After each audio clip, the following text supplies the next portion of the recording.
Chapter 1860. The old man retracted his gaze and suddenly slammed the table. I'm just a Jianghu brute. I don't care about the matters of the battlefield. Brother Su, we're family now. To put it bluntly, please don't take it to heart. Along the way I've looked down on the fish dragon gang in Bailiang. What do you mean by one of the top 10 gangs? You're just like a nest of snakes and rats. I don't understand. Just like the southern border dragon palace, which was given to Nalan Yusi by the king of Yen, how good is the fish dragon gang in Mount Qingliang? It's nothing more than the second tide listening lake of that young King Su. Had 20 to 30,000 gang members. What's the difference between them and the 10,000-tailed carp in Mount Qingliang? Of course the drum platform in Gangnam-do is the same.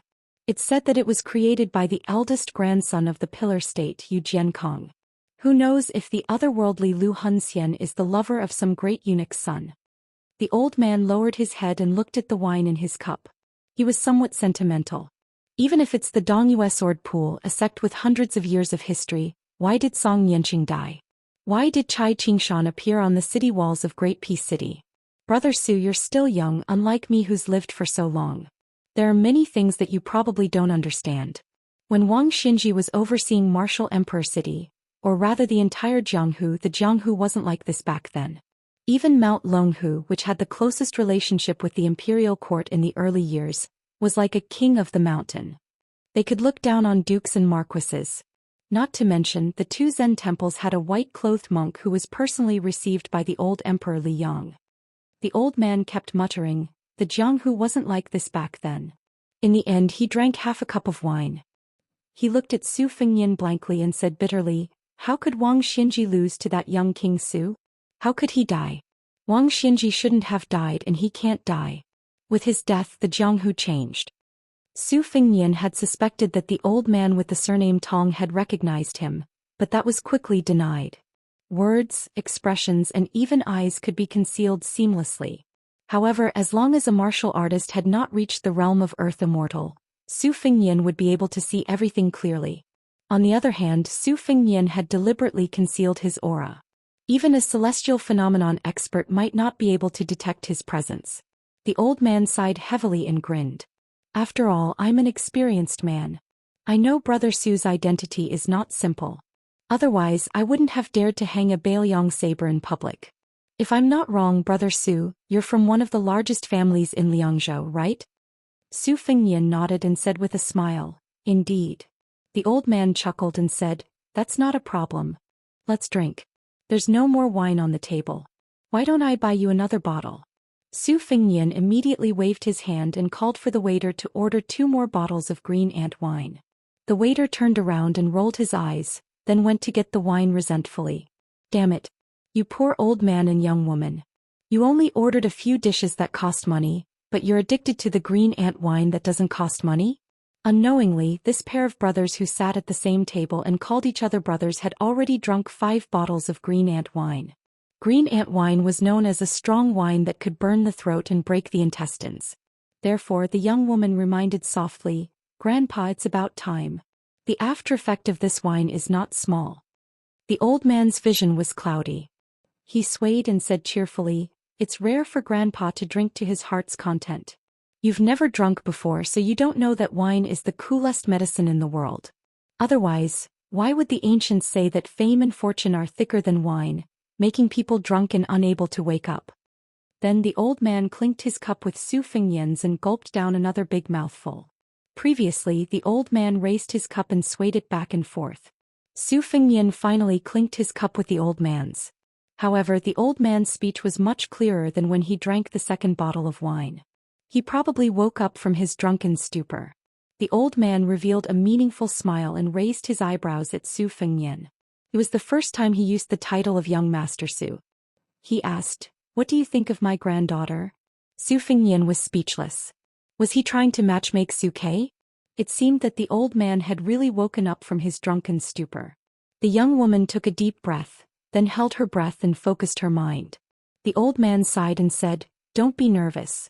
I'm old and my eyesight is not bad. Although you'll be a good match for many women in the world, unfortunately, you're not the kind of man my granddaughter will like. The old man's eyes became brighter and brighter. He twisted the wine cup with 2 fingers and said to himself, When I was young like you, I liked to wander the Jianghu. So, I was lucky enough to meet many old guys. Some of them were like dragons such as Sword God Li Chungang Fingdu's Green Robe, Springman Lu Yingong and so on. I also met many small figures in the Jianghu. Now even I can't remember their names. But anyway, the Jianghu people at that time believed in the old rules that are regarded as pedantic and ridiculous by modern people. They were willing to honor their promises and were willing to disregard life and death. So, I don't like the fish dragon gang in Bailiang, nor do I like the current Liang Lake. The current Jianghu is a pool of stagnant water under the steps of the temple. No matter how many immortals there are on earth, it's still boring. After all, the Jianghu people want to wander the Jianghu, not watch and listen to the Jianghu. Speaking of this, the old man looked at his granddaughter with kind eyes. But it's good that she likes it. The old man smiled. If you want to talk about what I dislike the most, it's still the Su family in Bailiang. Su Fengnian's expression was as usual. He lowered his head and took a sip of wine. The old man who spoke without thinking said sadly, 20 years ago, Liang Lake didn't dare to talk about strength of character in front of the Su family's iron horse. They were trampled inch by the Su family's horses. Now that butcher finally went to see the king of hell, but Liang Lake still doesn't dare to call itself a master in front of the Su family. This Jianghu seems to be regressing. Back then, Butcher Su Xiao relied on his invincible iron horse to dominate the Jianghu. But now, Su Zhao's eldest son alone is enough to make the whole Jianghu suffer. Su Fengnian raised his wine cup. Brother, come, let me toast you. The old man who had originally planned to stop drinking hesitated for a moment, but still poured a full cup of green ant wine. He asked with a smile, why? Brother, your surname is Su. Are you related to the Bailiang Palace in Mount Qingliang? Su Fengnian narrowed his eyes and smiled. Because it's free to drink green ant wine in this restaurant. The old man's mouth twitched. What? It doesn't cost money to drink? Su Fengnian nodded. The food is extremely expensive and it can't be less than a copper coin. Only the green ant wine doesn't cost a copper coin. The young woman held back her laughter. The old man was dumbfounded. He suddenly came back to his senses and shouted, Waiter, bring 2 more pots of green ant wine. Su Fengnian held back his laughter. Brother Tong, I really can't drink anymore. The old man glared at him and said angrily, Brat, don't call me Brother Tong. Call me Uncle Tong.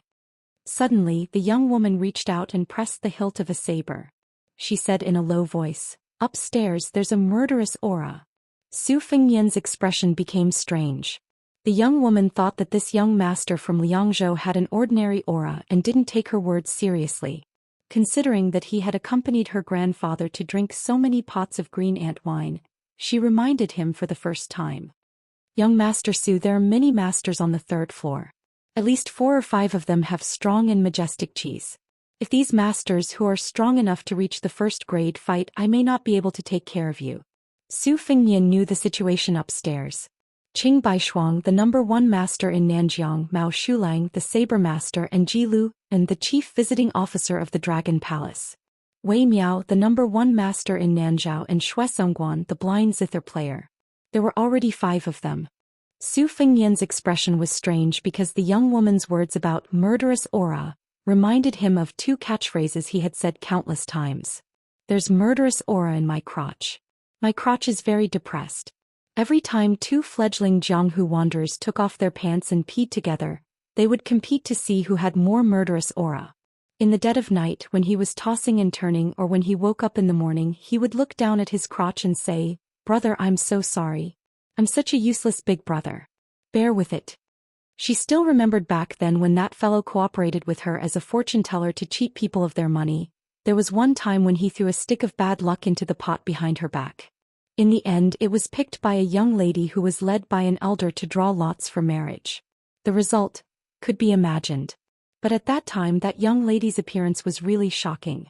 Su Fengnian subconsciously looked out the window. Even he didn't realize that the corners of his mouth were curled up and he was smiling warmly. By the time Su Fengnian came back to his senses, a loud bang was heard from the 3rd floor. Su Fengnian stood up. Uncle Tong, Miss Tong, my friend is on the 3rd floor. Have to go take a look.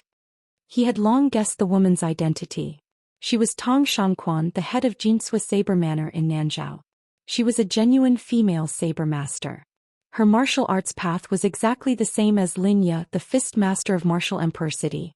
Then she had 2 blades on her right waist. They were the 6th and 9th most important weapons in the world. Martial virtue and heavenly treasure. The old man's expression was serious. Since that's the case, let my granddaughter accompany you. Su Fengnian shook his head and smiled. I appreciate Uncle Tong's kindness. Don't worry, I know what's important. The old man was about to speak when he suddenly felt his granddaughter tug at his sleeve. He looked down and she shook her head. Although the old man didn't know what was going on, he still said worriedly, "You must be careful. If something's wrong, call out." Strangers meeting by chance could take life and death lightly. Perhaps this was the Jianghu of the old man's generation. Su Fengnian had just taken 2 steps when he suddenly turned around and gave a fist salute. He smiled and said, "The last cup of wine is for my father to toast Mr. Tong. If he can hear it with his own ears, not to mention 5 bottles of green ant wine, even 10 or 20 bottles, he will drink with Mr. Tong to his heart's content." After Su Fengnian left, the old man was confused and asked in confusion, "Little girl, what did Grandpa say just now?" She said in all seriousness, "I forgot." The old man, who was still a little dizzy, shook his head and decided not to think about it. He smiled and said, "Little girl, Grandpa has figured it out." He was a little curious. The old man said seriously, "This young man is not simple." The woman, who was known as the twin prides of Jianghu with the young banished immortal of Tai Bai sword sect, took a deep breath and pursed her lips tightly without saying a word. Just as she was feeling disappointed, the old man said something shocking. "He is the king of Bailiang, Su Fengnian." She was horrified. The old man lowered his head and took a sip, chuckling. "Silly girl, you believe this?" Chapter 1861. The death of the envoy of the royal family in the territory of the vassal prince was both a conspiracy and an overt one. The 3 eunuchs of the Directorate of Credentials were well aware of this. However, the decisiveness of the assassin was beyond their imagination. The final location of the assassination was Bei'an town, which was very close to Liangzhou city. This choice was too rash. However, it was precisely this almost unreasonable stupidity that brought the assassin a glimmer of hope. As Commander Qian of the palace guards expected, the assassin who attacked first was the man and woman at the table opposite the head eunuch Lu. 20 steps, 2 screens. When a figure used a sharp weapon to break the first screen in an instant, Commander Qian, who had been prepared, had already stood up and pulled out the golden knife that symbolized his identity from his waist. When the assassin cut the second screen in a straight line, Commander Qian did not blindly retreat and take a passive defensive position.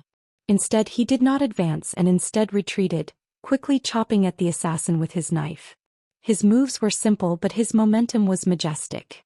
When he swung his knife, he was worthy of the nickname of Zanmadeo in the capital. Commander Qian's knife technique abandoned all forms and was not sloppy at all. It did not rely on the finesse of his moves. It already contained a sense of returning to simplicity. The world's knives and swords were similar, but there was also a competition of techniques. For example, Li Chungang, who was known to be on par with ancestor Lu in swordsmanship, and Dong Tai, who was at the peak of killing. Another example was Yu Groom and Lu Huang, who were also disciples of Wang Xinji in Wu City. They respectively pointed out 2 paths to the peak of swordsmanship. As for the masters of the knife technique, there was Mao Shulang, who was known to know all the knife techniques in the world, and Gu Jiantang, who surpassed him with only 2 moves. Commander Qian, who was far away from the battlefields of Jianghu and had lived in the Forbidden Palace for a long time, was obviously chasing after Gu Jiantang's shadow on the path of the knife technique. He pursued to use the fastest knife to kill in the shortest distance. This kind of suspicion of shallow martial virtue was the most common in the battlefields, but it was extremely rare in Jianghu, where people understood each other well. Today, the spear saint of Snow Hut, Li Hozhao, who was one of the 4 sages of Liang Lake, was famous for not conceding in martial arts competition, not showing mercy when using his spear, and not letting people live after gaining the upper hand. Under the famous spear Great Snow All, few people survived. Therefore, he was also called the 3 UNS. Although his combat power was at the top of the 4 sages, his ranking in Jianghu was at the bottom, which caused the entire Snow Hut to not even be considered as a quasi-first-class sect.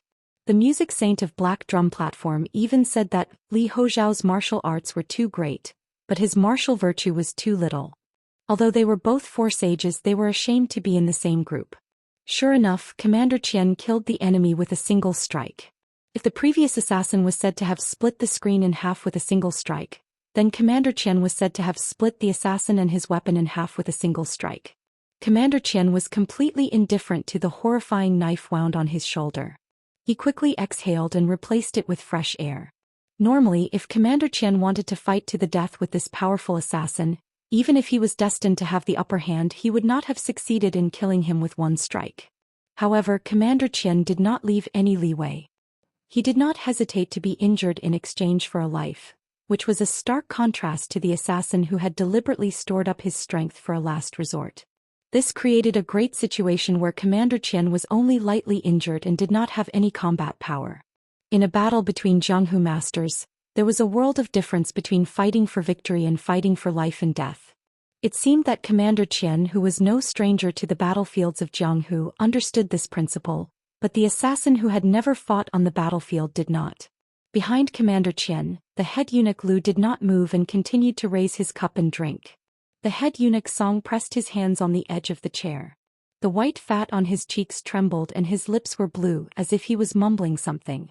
Eunuch Ma, who was as tall and sturdy as a man outside the Great Pass, had already put down his chopsticks and stood when Commander Qian attacked.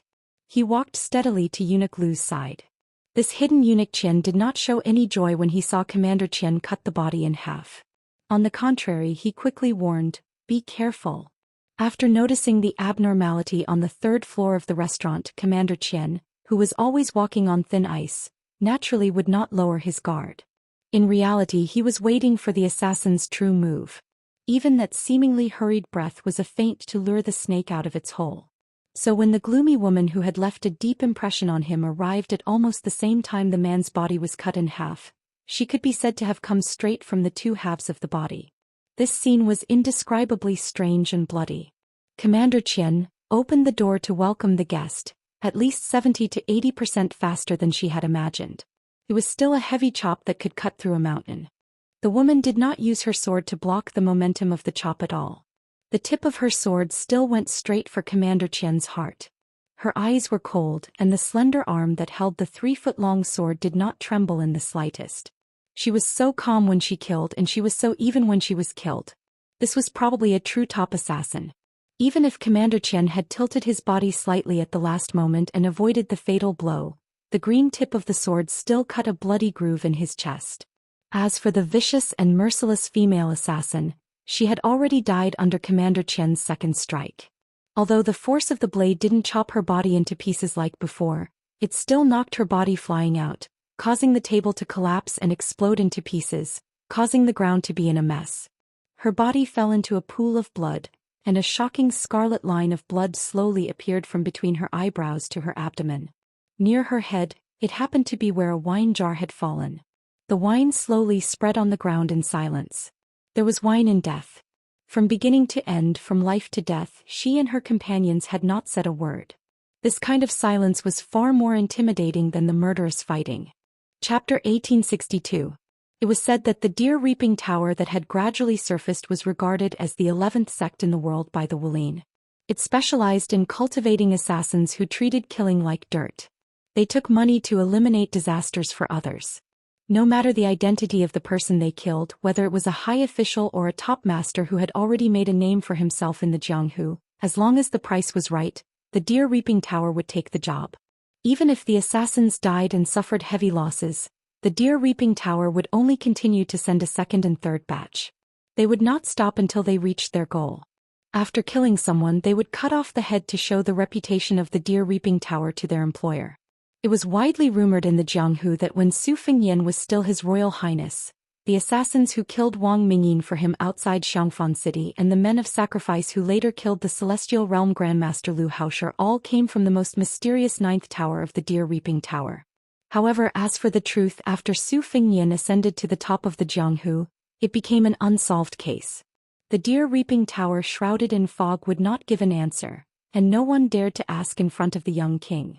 After killing the two assassins that were very likely to have come from the deer-reaping tower, Commander Qian's face was pale. He quickly raised his trembling left hand and tapped a few major acupuncture points in front of his chest, causing the qi and blood that had been flowing normally in his meridians to immediately take a different path. He had to turn the blood groove near his wound into a place of death without help because the tip of the female man of sacrifice's sword was coated with poison. Once it seeped into his bone marrow, even an immortal on earth would not be able to save him.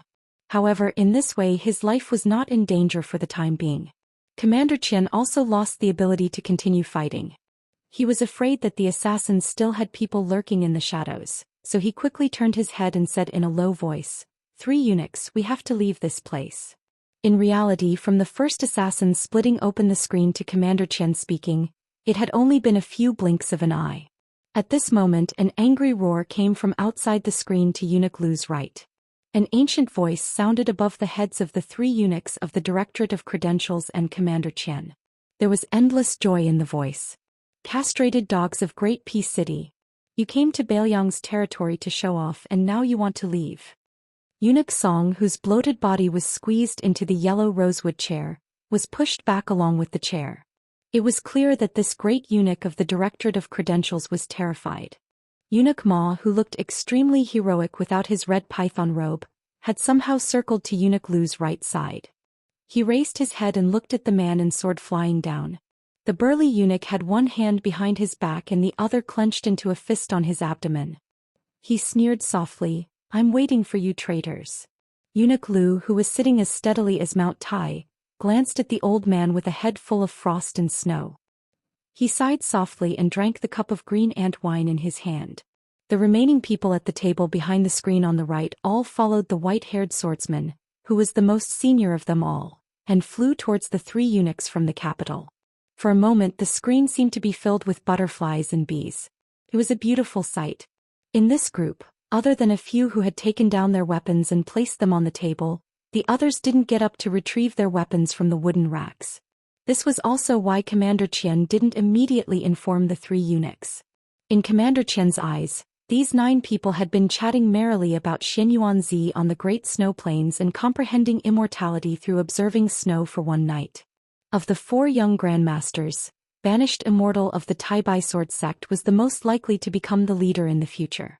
They were just ordinary people who wandered the Jianghu, and they racked their brains to gather together wherever they could accumulate prestige for their faction.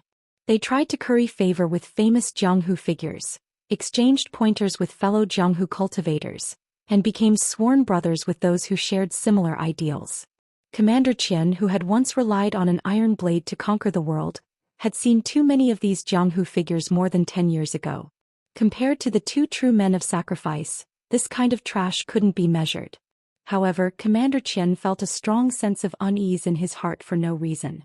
He subconsciously tightened his grip on the blade in his hand and turned his head to look at those Jianghu experts who, logically speaking, should have reached a higher level of Jianghu, but definitely couldn't be counted as assassins. The old swordsman, who had pounced down with the momentum of a lion hunting a rabbit, suddenly saw a blur in front of his eyes. Then this old man, who had always been extremely confident in his swordsmanship, felt as if a sledgehammer had struck a bell in his chest. He came quickly and left even faster. Before he landed on the ground, he was already a corpse with blood flowing out of his 7 orifices. The old man's corpse that flew out collided with a young woman in white fluttering behind him. After flipping over the screen, they both fell onto the table together. Then the table full of dishes and bowls slid to the ground. It was unknown whether the woman was dead or alive. Commander Qian suddenly shouted sternly, "Be careful below the screen." As it turned out, there were 9 people at the table, but only 8 assassins had leaped over the screen. The missing person was destined to be the trump card at the bottom of the box. First, they threw out bait as a smokescreen at the cost of 2 lives. Then they pretended to be weak, and finally they coincided with each other. This kind of calculated assassination was meticulous and sinister. One after another, it was impossible to guard against. Commander Qian had already seen through the killing intent after realizing that something was wrong. That Eunuch Ma's reaction was not slow either. However, that 9th person who seemed to leisurely walk out from behind the screen could be said to come and go like a ghost. His move was earth-shattering. With just a tap of his foot, his body rushed forward as fast as rolling thunder. His 2 hands moved forward and 2 short swords were hidden in his sleeves. Because his body rushed forward so quickly, the sword chi of the short swords, which were less than 5 inches long, seemed to leave behind 2 slender but resplendent white rainbows in the air. Fortunately, Eunuch Ma heard Commander Qian's warning and took a step back. The 2 hidden swords did not pierce his chest on the spot. Even so, his chest was still pierced with 2 bloody holes.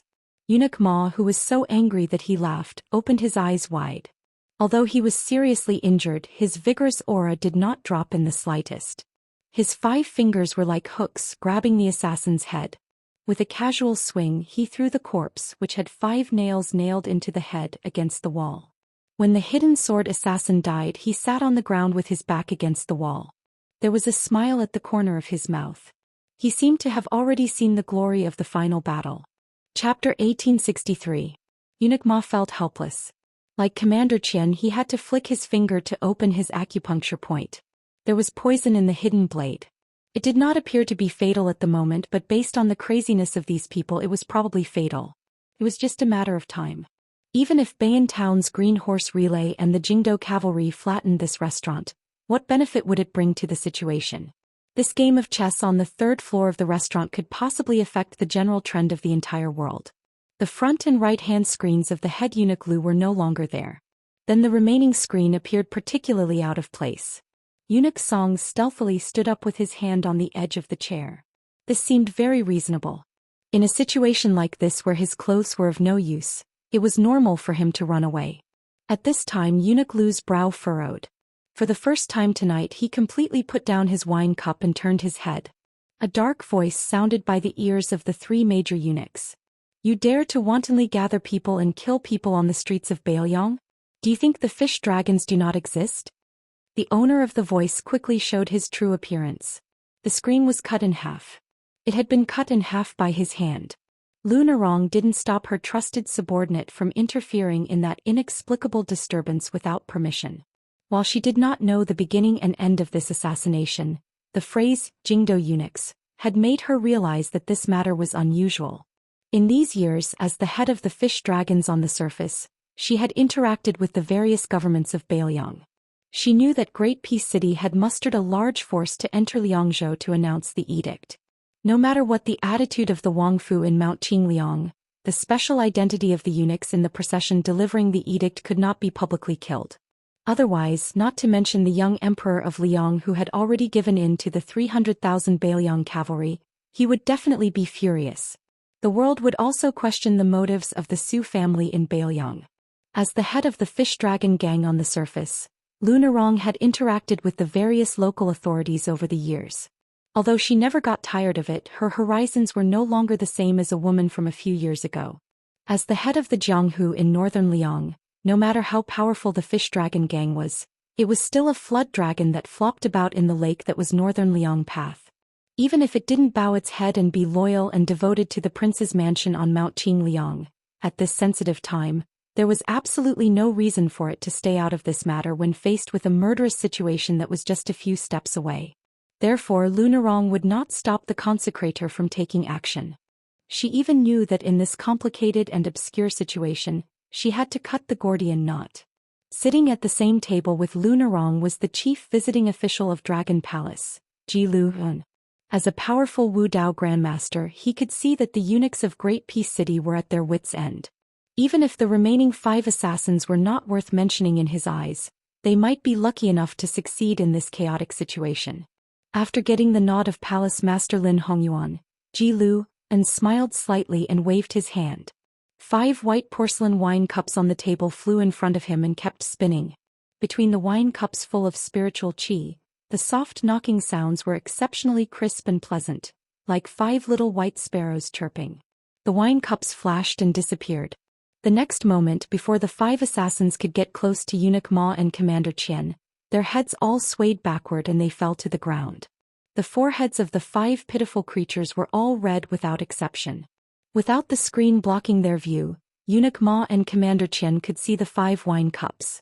After returning to the table, they shook slightly as if they were asking for credit. Eunuch Ma narrowed his eyes and remained calm. Commander Qian held the golden saber in his hand and turned to Ji Lu-hun to thank him. This bloody storm, which should have ended here, became particularly moving because of a certain someone's hidden action. Lu Narong's face was aghast. Even Lin Hongyuan, who had been happily watching from the sidelines, was slightly stunned.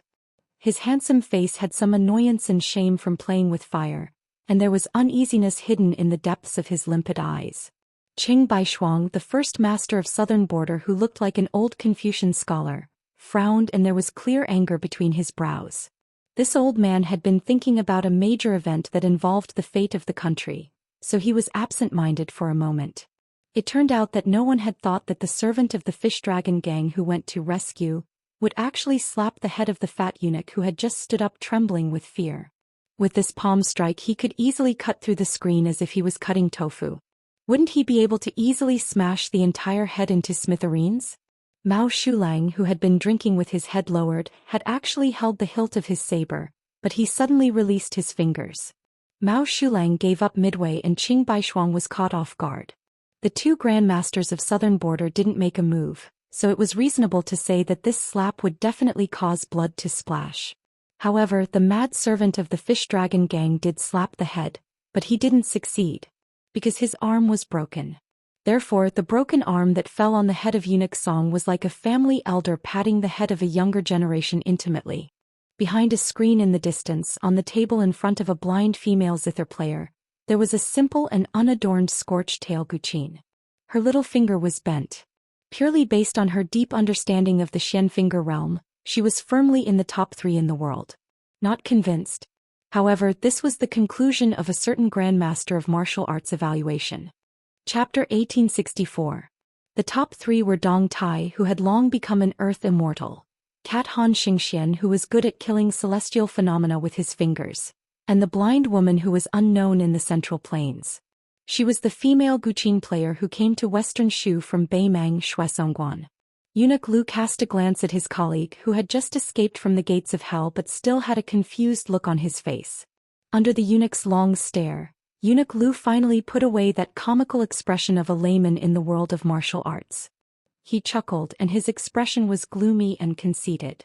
It was not until this moment that Eunuch Ma realized that his comical colleague was actually a martial arts master whose cultivation was not lower than his. Tonight the mantis stalks the cicada, unaware of the oriole behind and all kinds of slingshots that had been shot and not shot. Was there an end to it? Eunuch Ma had mixed feelings. A ghostly wailing voice suddenly rang out. This. What the hell is going on? In the aisle between the left and right private rooms, a middle-aged man in bright clothes looked as if he had lost his parents. Why are so many people dead? How can our restaurant continue to do business? Then when he saw the frosty expression on Lu Narong's face, it was as if his parents had died, followed by his son. His face was full of despair. Head shopkeeper, listen to me. These people killing each other really has nothing to do with me. This is an undeserved disaster. Eunuch Ma glanced at the middle-aged man and then turned to stare at Lu Narong. He sneered, what a fish dragon gang. Eunuch Song also turned his head while rubbing his neck. He laughed and said, what a fish dragon gang in Bailiang. Lu Narong's face instantly turned pale. The young minister of offerings beside her was full of anger and murderous intent. Zhou Xian, the steel opener, was gloating. He didn't care whether Lu Narong had received instructions from Mount Qingliang or not. He only knew that after this assassination failed, it didn't matter whether Lu Narong was innocent or not. The fish dragon gang, which was at the peak of its power in northern Liang Path, would soon usher in a major change of blood. After all, a new emperor would bring in new courtiers. As for whether Lu Narong would be able to get out of here alive, she would probably have to pray to Buddha and Bodhisattva for protection, right? Lu Narong didn't explain anything to the 2 great eunuchs of the Directorate of Credentials. She just looked at the second shopkeeper of the restaurant who was crying incessantly. Guxian, I only ask you one thing. Did you participate in tonight's matter? The middle-aged man named Guxian was a senior figure in the new fish dragon gang. Not to mention Zhou Xian, the steel opener, he was even better than the young minister of offerings who joined 2 years ago. However, Guxian's martial arts were mediocre, but he was good at business management. He took a shortcut and quickly stood out. In the end, he became the second manager of this restaurant in Bayan town. At that time in the fish dragon gang, this kind of transfer could only be regarded as an exile because Guxian was one of the few people who were loyal to Lu Narong. He could drink with the old boss of the fish dragon gang from time to time. Guxian left Lingzhou with his tail between his legs, In the end, it was a microcosm of Lu Nerong's power. Previously, no one thought that Zhou Xian, who had no soldiers, generals and little money, could make a comeback and get a place in the top management of the Fish Dragon gang in Bayan town. However, Zhou Xian soon made everyone look at him in a new light. The restaurant and the brothel next door could be so prosperous because of Zhou Xian. Lu Nerong, who already felt guilty about this person, was happy to see the Fish Dragon gang prosper in Bayan town. She even intended to promote him to a deacon with real power in the Fish Dragon gang next year. It was not a high position, but it was powerful enough to control half of the Fish Dragon gang's business. Zhou Xian said with a sobbing tone, "Sect leader Lu, I'm just a weak commoner. Why would I kill someone when I can make a lot of money every day?" The shrewd eunuch Song smiled innocently. "Head shopkeeper, second shopkeeper, are you trying to play the role of the good cop? Isn't it a little too late?" On the street outside the restaurant, the sound of horse hooves could be heard. The murderous aura of the cavalry on the battlefield was completely different from the murderous aura of a grandmaster in Jianghu who could single-handedly defeat a country. However, it also made Jianghu feel like their guts were about to explode. At this moment, a warm and mellow voice with an obvious smile sounded throughout the entire third floor. It was filled with inappropriate teasing. "Eunuch Song, you can't say that. Otherwise, I'll charge you for tonight's green ant wine." The voice was actually right beside Zhou Xian's ears, but he had no idea why there was someone beside him. He was already full of anger. Now that he was being pushed into the fire pit by this guy with bad intentions, he could not put on a good face. He turned his head and said angrily, "Charge your mother's money. I have the final say on whether the green ant wine will charge or not." Then he saw a handsome young face. Then he saw that this person had his hands hidden in his sleeves and a Bailiang blade hanging from his waist. In the current northern Liangdao, there was no longer any young general who dared to carry a cold saber in private. Not a single one. A hero with such courage was either still in prison or had already been in prison. In Bailiang, apart from the border army and the internal garrison, there were only two kinds of people who were allowed to openly wear cold blades by Mount Qingliang. One was the generals who had made outstanding military contributions but had already retired from the army. The other was the veteran soldiers who were born in the old barracks. These two kinds of people were mostly old people. Otherwise, they were high-ranking officials who were in the prime of their lives and had already transferred to the officialdom. The young man looked at Zhou Xian with a smile and then looked around. Finally, he smiled and said, "In Bailiang, I have the final say." Chapter 1865. The ordinary guests who came to the restaurant to spend money were all scared witless. For example, the official who squatted under a table and cried bitterly. As a county official, he originally came to Bay and town under the guise of observing the people's situation. He wanted to drink some harmless wine and prepare to go to the bed in the neighboring brothel after sacrificing his internal organs. He wanted to tame 1 or 2 rouge horses at the age of 50. How strong was he to throw away his pen and join the army? After knowing that someone had died, he also knew that it was not good to stay here for long. However, his legs were too weak to walk. Secondly, he was afraid that the group of evil people who killed without blinking would find him an eyesore and directly kill the innocent. At this wine table, the only one who was still sitting in the chair and continuing to drink was the foreign scholar who had almost no place in the yamen this year. As a weak scholar, he even slowly moved the screen away just to broaden his field of vision and take a glance at the bloody battlefield where the Jianghu immortals were fighting. What did it mean to be calm in every big event? That was probably it. However, his absurd action, which showed that he was a famous scholar, undoubtedly caused his colleagues in Bay and town to share a common enemy. Not all of the guests were willing to resign themselves to death. There were a few tables of Jianghu people who were trying to sneak down the stairs after the young master with the saber appeared. However, on the railing of the stairs, there was a beautiful woman in a crimson robe. She was like a bodhisattva standing in a Buddhist shrine. She was not angry, but she was majestic. There was no need for her to say anything. All the Jianghu people tactfully returned to their original positions. There was a smart guy who quietly opened the window and tried to jump down. In the end, he was scared out of his wits. He saw a head hanging upside down outside the window. After staring at each other, he did not say anything. He slowly closed the window. He was probably afraid that there would be a gap. He did not forget to pull the window in with all his strength. Only then did he sit back on the chair and silently said, "There are gods 3 feet above my head. If you have grievances, take revenge." Even if you are a ghost, don't look at me, Wang Jian, who is a man in his 30s. I'm still a virgin. Yang energy is the strongest. If you find me, be careful that both of us will be hurt. At this moment, the atmosphere was extremely subtle.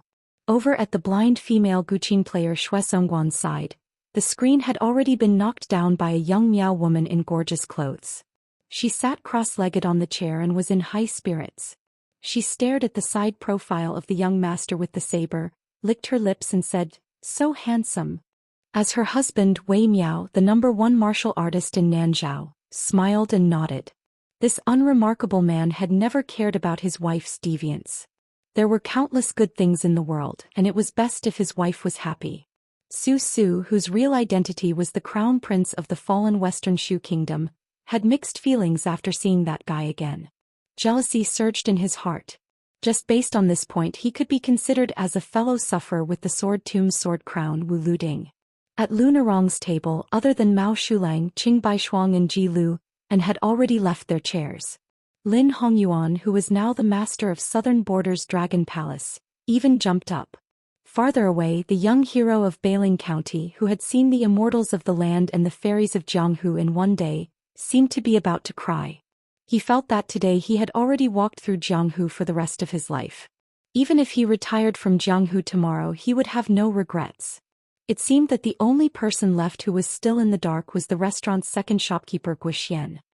He was about to angrily glare at the young man who yawned like a toad, but he immediately shut his mouth, because he found that the fat man called Eunuch Song looked as if he had been struck by lightning. His chubby cheeks trembled violently, but he couldn't say a word. A middle-aged assassin who was smashed to the ground by Ji Lu An's wine cup gritted his teeth and said, "Su Fengnian." Almost at the same time, Eunuch Lu, the head of the ceremony directorate who hadn't stood up after sitting down tonight, finally slowly stood up. He bowed slightly, modest but not obsequious. His voice was steady as he said, "I greet the king of Bailyang. Earlier at the Dragon Horse River crossing, I was lacking in manners. I hope the king will be magnanimous enough to forgive me." The eunuchs of Graydon City, regardless of their rank, had no reason to kneel and greet a king of a different surname, not even a king of the imperial family. Once they held an imperial edict, even the relatives of the imperial family had to kneel and receive it. However, facing this king of the Northwest, Eunuch Lu, the head of the Directorate of Ribbon Insignia, didn't dare to have such extravagant hopes. Even Song Tonglu, the head of the Ceremony Directorate, didn't have such thoughts. In the past, it was because of the 300,000 cavalry of Bailyang behind him. Now, there was another reason related to him, and that was the battle between the Celestials and the Imperial Astronomer. The portraits of the ancestors of the Dragon Tiger Mountain, which had been worshipped by the Zhao family of Liyang for generations, were not many left now.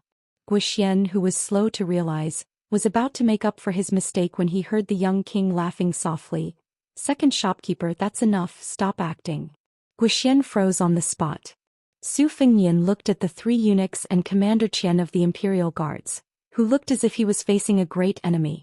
After retracting his gaze, he looked at the second shopkeeper of the restaurant in front of him again. There is no need to use martial arts to kill people.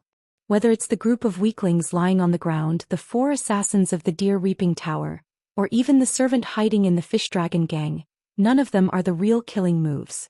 In the end, it still depends on you, the backbone and the poison you put in their food and drink, right? The Miao woman in the distance clapped her hands and cheered, "You have a handsome appearance and a good eye." Zhou Xian's face was uncertain, but in the end he felt relieved. He quietly straightened his back, turned around and looked at the young king and laughed. "You are indeed one of the 4 grandmasters of martial arts. You are worthy of the king of Bailyang. You are worthy of the son of the butcher Su Shao." 3 worthy in a row. This middle-aged man, who was too smart, laughed crazily and desolately, incomparably tragic. Su Fengnian looked around again, the assassins of the Deer Reaping Tower who had died, the remnants of the spring and autumn period who had died, the eunuchs of the ribbon ceiling supervisor who were standing, and Lin Hongyuan's table further away. He said to himself, "It's all technical work." Zhou Xian sneered, but he was not afraid. Su Fengnian curled his lips. "The poison you bought with a lot of money or carefully made is very slow to take effect. When they are terminally ill, they should have died before they arrived at Mount Qingliang. It was a method used by the imperial court of the spring and autumn period to deal with the grandmasters of Jianghu.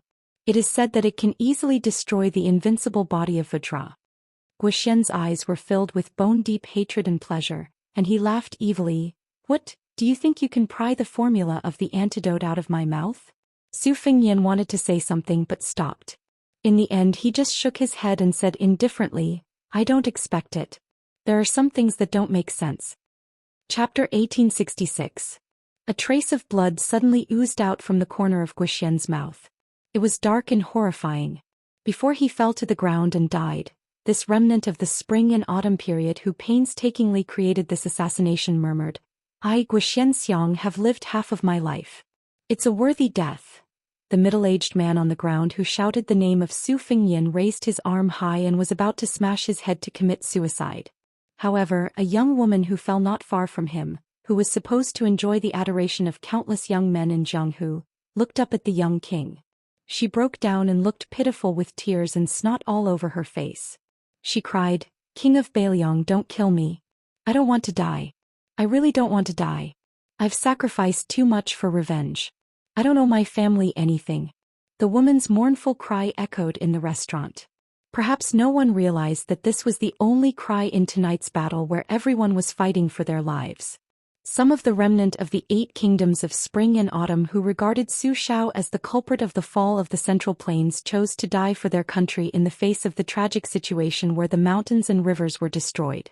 Therefore, in the capital of Western Shu, there were many people who chose to escape. These people formed Hongjia who ran to the north and some people who chose to hide. Therefore, in the various Jianghu sects where the dynasties were destroyed, there were many unfamiliar worshippers and young disciples, many rich and powerful families with deep courtyards, many babies in swaddling clothes, and many men and women who seemed to be hurriedly married because of love at first sight. In many temples, academies, and even brothels, there were many more scholarly old men in the former, and many more beautiful women who were clearly graceful like the daughters of noble families in the latter. In the War of Spring and Autumn, Su Xiao, the great general of Liyang, killed so many people that the Central Plains was filled with the smoke of war. He killed so many powerful clans of Spring and Autumn who had sat and watched the founding and fall of the previous dynasties become a thing of the past. After that, Su Xiao led the Iron Horse in Jianghu from the south to the north and almost killed everyone in Jianghu. However, he still couldn't kill all the people in the sects and clans who hated their country. If you can't get rid of the roots of the weeds, they'll grow again when the spring breeze blows. Therefore, whenever Bailiang and His Royal Highness went out, people would die. The remnants of the spring and autumn period would die, and so would the Whispering Room. In those years, the number of assassins who had launched sneak attacks on Mount Qingliang was even more numerous than the number of carps crossing the river. In the end, even the maidservants who lived with Wutong'an day and night would also die.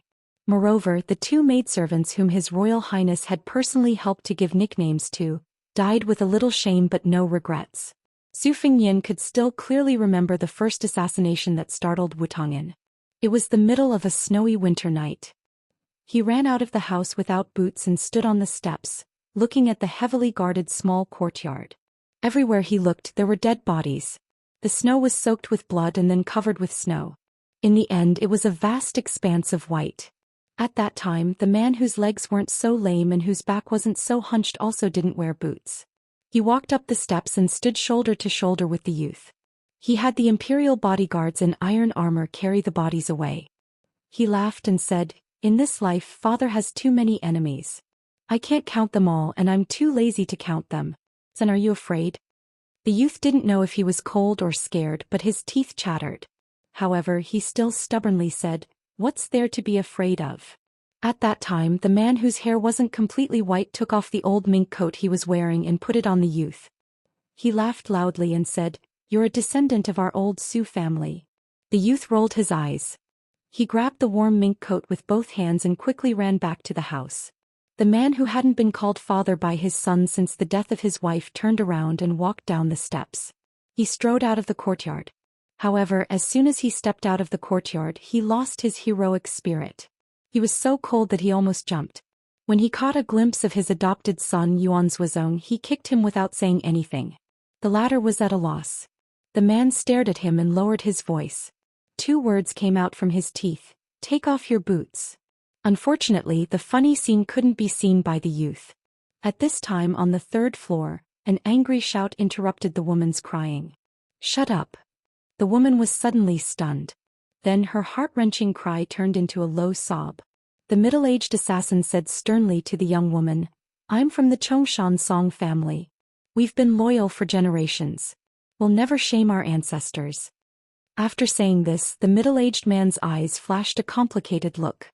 Finally, he suddenly raised his arm and slapped the woman's forehead. 20 years of living in humiliation only to die for innocence. This was the only wish of the Song family's man. As for what the younger generation of the family thought, he didn't care. Although the woman could summon up the courage to beg for mercy from the king of Bailiang, she had exhausted all her energy. At this time she didn't have any courage to resist the anger of the elders of the family. Su Fengyan, who had been gentle, suddenly became furious. The next moment he appeared in front of the man on the ground and stepped on the head of the man who tried to put justice before family. The assassin, who was killed in an instant, slid several feet away. Su Fengyan took a deep breath and quickly stabilized the qi in his body. Ordinary martial artists did not feel much pressure from the sudden burst of aura. Even Lin Hongyuan only felt a little suffocated. However, Wei Miao, Mao Shulang, Qing Baishuang, Ji Lu, and Shui Songguan, these 5 martial arts grandmasters, almost simultaneously raised their auras to the peak. The blind female zither player even pressed her hands heavily on the zither strings. Mao Shulang, who had stood up, almost pulled out his saber from its sheath. Su Fengyan looked at the young guardian beside Lu Narong and nodded. The latter silently stepped forward and made a cryptic gesture. As the young guardian made this gesture, 3 men and women of completely different identities quickly walked out from the 3rd floor. One was a bartender from a neighboring brothel, one was an old waiter with a cotton towel on his shoulder and a wine jug in his hand, and the last was a local of Bailiang who had originally been accompanying a group of new heroes to watch the show. The 4 began to clean up the battlefield together, carrying all the survivors of the spring and autumn period who were still alive down the stairs.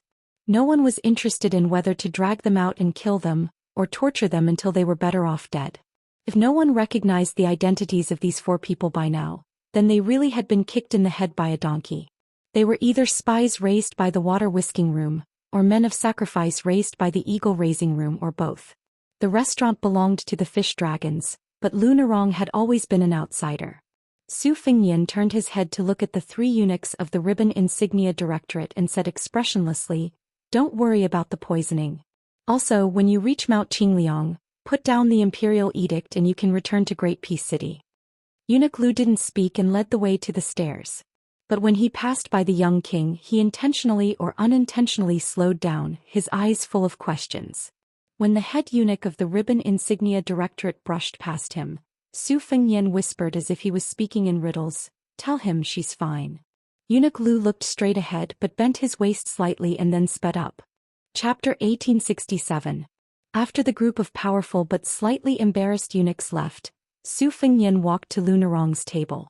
Before he sat down, he waved at Su Su and the others and said with a smile, "Shortcake, Miss Shui and Uncle Chi, come and sit here.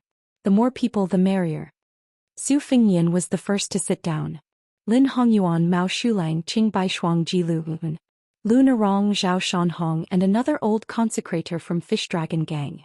In addition, Su Su, Shui Songguan, the swordsmith surnamed Qi who once gave Su Fengyan the famous sword, Spring and Autumn, and Wei Miao, a woman from Yaojiang. The woman in a vermilion gown was naturally Su Ying, and the female ghost who hung upside down outside the window to bask in the moonlight was obviously Miss He Jiajia. Both of them had just arrived at Bay and town tonight. The reason was simple: it was boring to stay in Mount Qingliang. Su Weisheng was also worried about Su Fengyan, so he asked them to bring them here. A table could only fit 9 chairs at most, but there were so many chairs here. Naturally, it was impossible for everyone to have a seat. Fortunately, Su Ying and Miss He did not care to sit on the chairs at all. The 2 of them rushed to a screen not far away that had been spared from the disaster. Su Ying stood while the girl squatted. The latter gnawed on a roast chicken that she had stolen from somewhere and spat out bones all over the floor in just a few bites. Then she wiped her greasy hands on Su Ying's red robe. Su Ying smiled happily. After Su Fengyan, it was actually Su Su who could be defeated by anyone with a single hand, who moved a chair over and sat down first. Zhou Xian was the first to kneel down. With both hands on the floor, he said to the young vassal king in a trembling voice, "Zhou Xian from Fish Dragon Gang greets the prince." This #1 expert of the underworld in Jibei was beaten up like a stray dog by the mad dog Yuan Tingshan, and that was the reason why he came to the Fish Dragon Gang to live under someone else's roof. If his memory served him correctly, this young vassal king had once beaten the arrogant mad dog Yuan to death in front of Gu Jiantang, the great pillar of Great Peace City. For Zhou Xian, who believed that the fist was the law, he sincerely thought that kneeling down in front of the leader of the Bailiang cavalry was the blessing of his previous life. Su nodded, "Get up." Then he turned to look at the leader of Fish Dragon Gang and asked with a smile, "Of course, why don't you sit down? Don't tell me you're putting on airs now that you've become the gang leader?" Lu Narong, who originally wanted to just stand, hesitated for a moment. In the end, she still sat in her original seat, which happened to be on Su Fengyan's right. The old consecrator, who used to put on airs in front of Lu Narong, swallowed his saliva. If there was a hard brick in his hand, he would have knocked himself out. After Zhou Xian got up, he quietly came behind Lu Narong and stood side by side with the old consecrator, who also had a solemn and respectful face. On the 3rd floor of the restaurant, except for them, no one had left. In addition to the joy of surviving the disaster, there were also some thoughts that were not known to outsiders. In Jianghu, in addition to ability, experience was very important. Experience. Once you met someone, it was the same as getting to know someone. Since you know Su Fengyan, who was both an Earth Immortal and the Northwest Vassal King, you can brag about it for 7 or 8 years in Jianghu. Lin Hongyuan, Mao Shulang, Qing Baishuang and Ji Lu, and sat down again. Su, Wei Miao and the women from Yaojiang moved their chairs and sat down. No matter how Su tried to persuade him, Xue Songguan just stood behind him with his zither in his arms. The swordsmithing master surnamed Qi also did not sit down. In this way there were exactly 9 people. Su Fengyan opened the clay seal of a pot of green ant wine and poured a cup of wine for Lu Narong and Mao Shulang, who were close to him. After pouring a cup of wine for himself, he smiled and said, "I will not be polite. Everyone, please pour your own wine. How good you are when you are drunk, you can't be persuaded to drink. As for the people who persuade others to drink, they are even worse when they are drunk." Ji Lu, and raised his cup to the young vassal king and drank it in one gulp. "Dragon Palace Ji Lu, and is honored to meet the prince." Qing Baishuang also raised his cup. "Nanjiang commoner Qing Baishuang, this cup of wine is the same as Brother Ji's." Wei Miao drank a cup of wine by himself and said in a deep voice, "Wei Miao." Su Fengyan returned a cup of wine to each of them. Lin Hongyuan was just about to raise his cup, but for some reason he gave up after meeting the young vassal king's eyes. The Miaojiang woman didn't use a cup. She directly picked up the wine pot and drank a big mouthful of wine. She stared at Su Fengyan's face and said with a smile, "You look so handsome, your mother must be very beautiful." Su Fengyan smiled brightly and said, "This sister looks like a straightforward person." Wei Miao smiled knowingly. Only Su crossed her arms in front of her chest and snorted coldly. Su Fengyan glanced at his old friend from Beimeng. "Yo, Shortcake, no, now I have to call you Master Su. I heard that you have made a name for yourself in Shishu and Nanzhou. What, this time you also came to Bailiang to participate in the Wudong Martial Arts Symposium? You are not afraid that with you here, the others can only compete for the 2nd place in the world?" Su's face turned red and she almost had internal injuries on the spot. She blurted out, "Surnamed Su. Bullshit." Su Fengyan hurriedly poured himself a cup of wine and pretended to panic. "You are indeed Master Su, the invincible master of Shishu and Zhao. I need to drink a cup of wine to calm my nerves." Su stood up and slammed the table angrily. "I'll drink your grandpa. Surnamed Su, are you looking for a beating?" Not to mention Lin Hongyuan and the other guests from Nanjiang, even Lu Narong and Wei Miao were speechless. They couldn't understand this guy's stupidity. Did he come from his mother's womb? This surnamed Su guy's martial arts were terrible, but they didn't expect him to be so daring. Zhou Xian and the consecrator firmly believed that this seemingly mediocre young man must be a top master in the world. Su Fengyan laughed. Come on, I beg you." Su sat down at lightning speed and said righteously, "A gentleman uses his mouth, not his fists." Zhou Xianhong's eyes almost popped out of their sockets. After Su's ruckus, the originally dull atmosphere became much more relaxed. Everyone at the table had complicated backgrounds, so it wasn't easy to talk about anything. Su Fengnian drank about a jug and a half before saying that he wanted to go downstairs to say goodbye and end the table. Lin Hongyuan and Lu Narong met here because they had something to discuss, so they stayed on the third floor. Su Su and the others didn't want to stay either, but Wei Miao took the initiative to toast Qing Baishuang and Ji Lu Hun. Both sides could be considered old acquaintances. Earlier they each represented the Prince of Shu, Chen Zhibao, and the Prince of Yan Zhaobing, to a small town in Liaodong to meet with the Great Pillar State Gu Jiantang. At that time the three sides parted on bad terms. The world was unpredictable, and no one could have predicted that in the end, these two vassal kings would join forces to rebel. Between the heroes of the world, even if they served different masters, it didn't prevent them from appreciating each other. Moreover, they were now considered a family, so there was no need to hold grudges. Su Fengnian returned to the second floor and saw that it was empty. There was only the grandfather and grandson sitting at the table by the window. Seeing that Su Fengnian returned safe and sound, the old man was relieved. Although the head of Jinsua Knife Manor, Tong Shanquan, was expressionless, his brows relaxed a little. Chapter 1868. After Su Fengnian sat down, the old man asked, "How is it?" Su Fengnian, who had drunk quite a bit tonight, let out a long sigh. Other than the smell of alcohol, he was also depressed. He smiled and said, "It's fine now. When we're outside we have to rely on our friends. Although there's a lot of commotion upstairs, my friends can handle it." She wasn't a young virgin, but she was a young saber master. She frowned again and said in a low voice, "Just now there was someone with a particularly strong aura. He's at least a heavenly phenomenon expert." The old man said unhappily, "It must be that Wei Miao. After that fellow joined the king of Shu, he became even more confident. Instead of being a master of the pugilistic world, he chose to be an official's lackey. I must have been blind to think that he was a real man a few years ago." Su Fengnian didn't say a word about this. In an instant Tong Shanquan had already stood up. Her left hand pressed on the hilt of a long saber on her right waist. The saber was unsheathed by an inch. However, it was unknown whether the saber she was holding was a martial virtue or a heavenly treasure. Su Fengnian was helpless. The three of them were near the window. At this moment 2 heads were hanging upside down, staring at the three of them. Su Fengnian rubbed his forehead and smiled bitterly. "Manor Lord Tong, don't misunderstand. They're my family." The old man surnamed Tong was dumbstruck. He looked at Brother Su, then at the 2 heads outside the window. Even with Tong Shanquan's unwavering determination, his mouth was slightly agape. From this, it could be seen that Su Ying and Miss He weren't very well received, especially at night. Jia Jia chuckled 3 times, curled his lips and disappeared in a flash. Su Ying followed suit and chuckled 3 times before disappearing as well. The atmosphere was awkward. No one spoke. Fortunately, Su Su and the others came down from the 3rd floor. Su Su clicked her tongue and said, "Yo Su, you're spending time with a stranger again. How busy?" Then Su Su raised her voice and said sincerely to Tong Shanquan, "Miss, please ignore that pervert.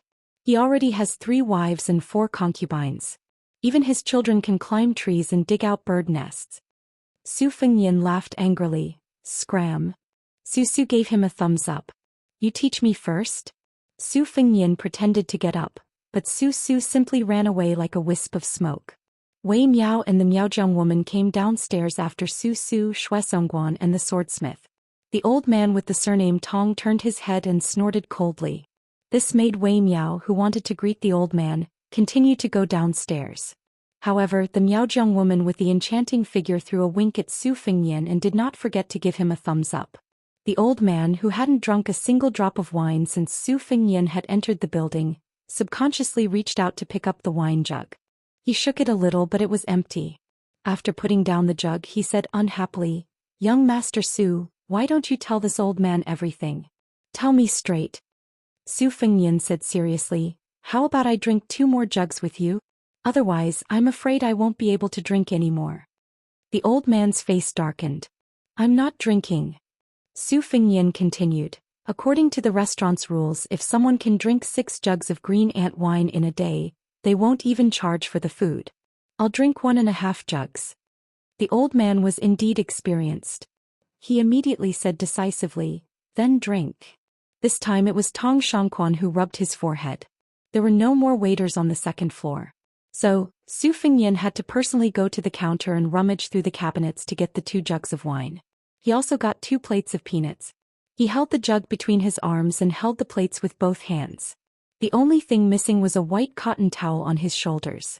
When Tong Shangquan saw him like this, he asked in a low voice, "Grandpa, can this be that person?" At that time the old man was just casually talking nonsense to his granddaughter. The corners of his mouth twitched, but he didn't say anything. Drinking was drinking, but silence was silence. Su Fengnian was bored to death. He would occasionally point at the table. After drinking 2 jugs of wine, the old man stood up shakily and said calmly, "I'm leaving." Su Fengnian nodded. "Then I won't see you out." The old man waved his hand and strode away. Su Fengnian looked at Tong Shanquan's back as he walked further and further away.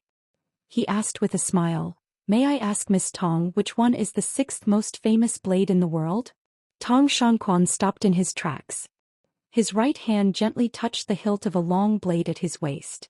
Su Fengnian said slowly, "A sharp blade cuts through the water. The blade doesn't damage the blade and the water doesn't leave a trace." Tong Shangquan said the same thing when he met Su Fengnian before. "Thank you." The autumn of the 3rd year of Xiangfu was particularly eventful. The king of Yanqi Zhaobing and the king of Shu Qinjibao raced their troops together. Half of the territory south of Guangling River fell.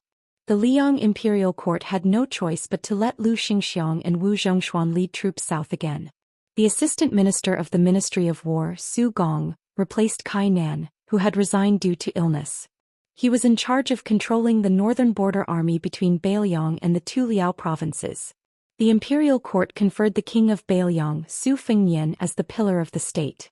At the same time he also conferred posthumous titles to Lu Jinu, Wang Lingbao, and all the heroes who died outside the Great Pass. He also made an exception and set up 2 deputy jingshi and jidushi in Beiliang. The former Liangzhou provincial governor Lu Dongjiang became the number 2 civil official in Beiliang. Su Beiji and Yang Shenxing were both deputy jidushi. In the Battle of Miyun Pass, Chao Wei and an originally unknown general surnamed Xia annihilated Zhong Tan's cavalry. Only Xia Zhoubo and Zhong Tan led a dozen or so Zhong family elite cavalry to break out of the encirclement.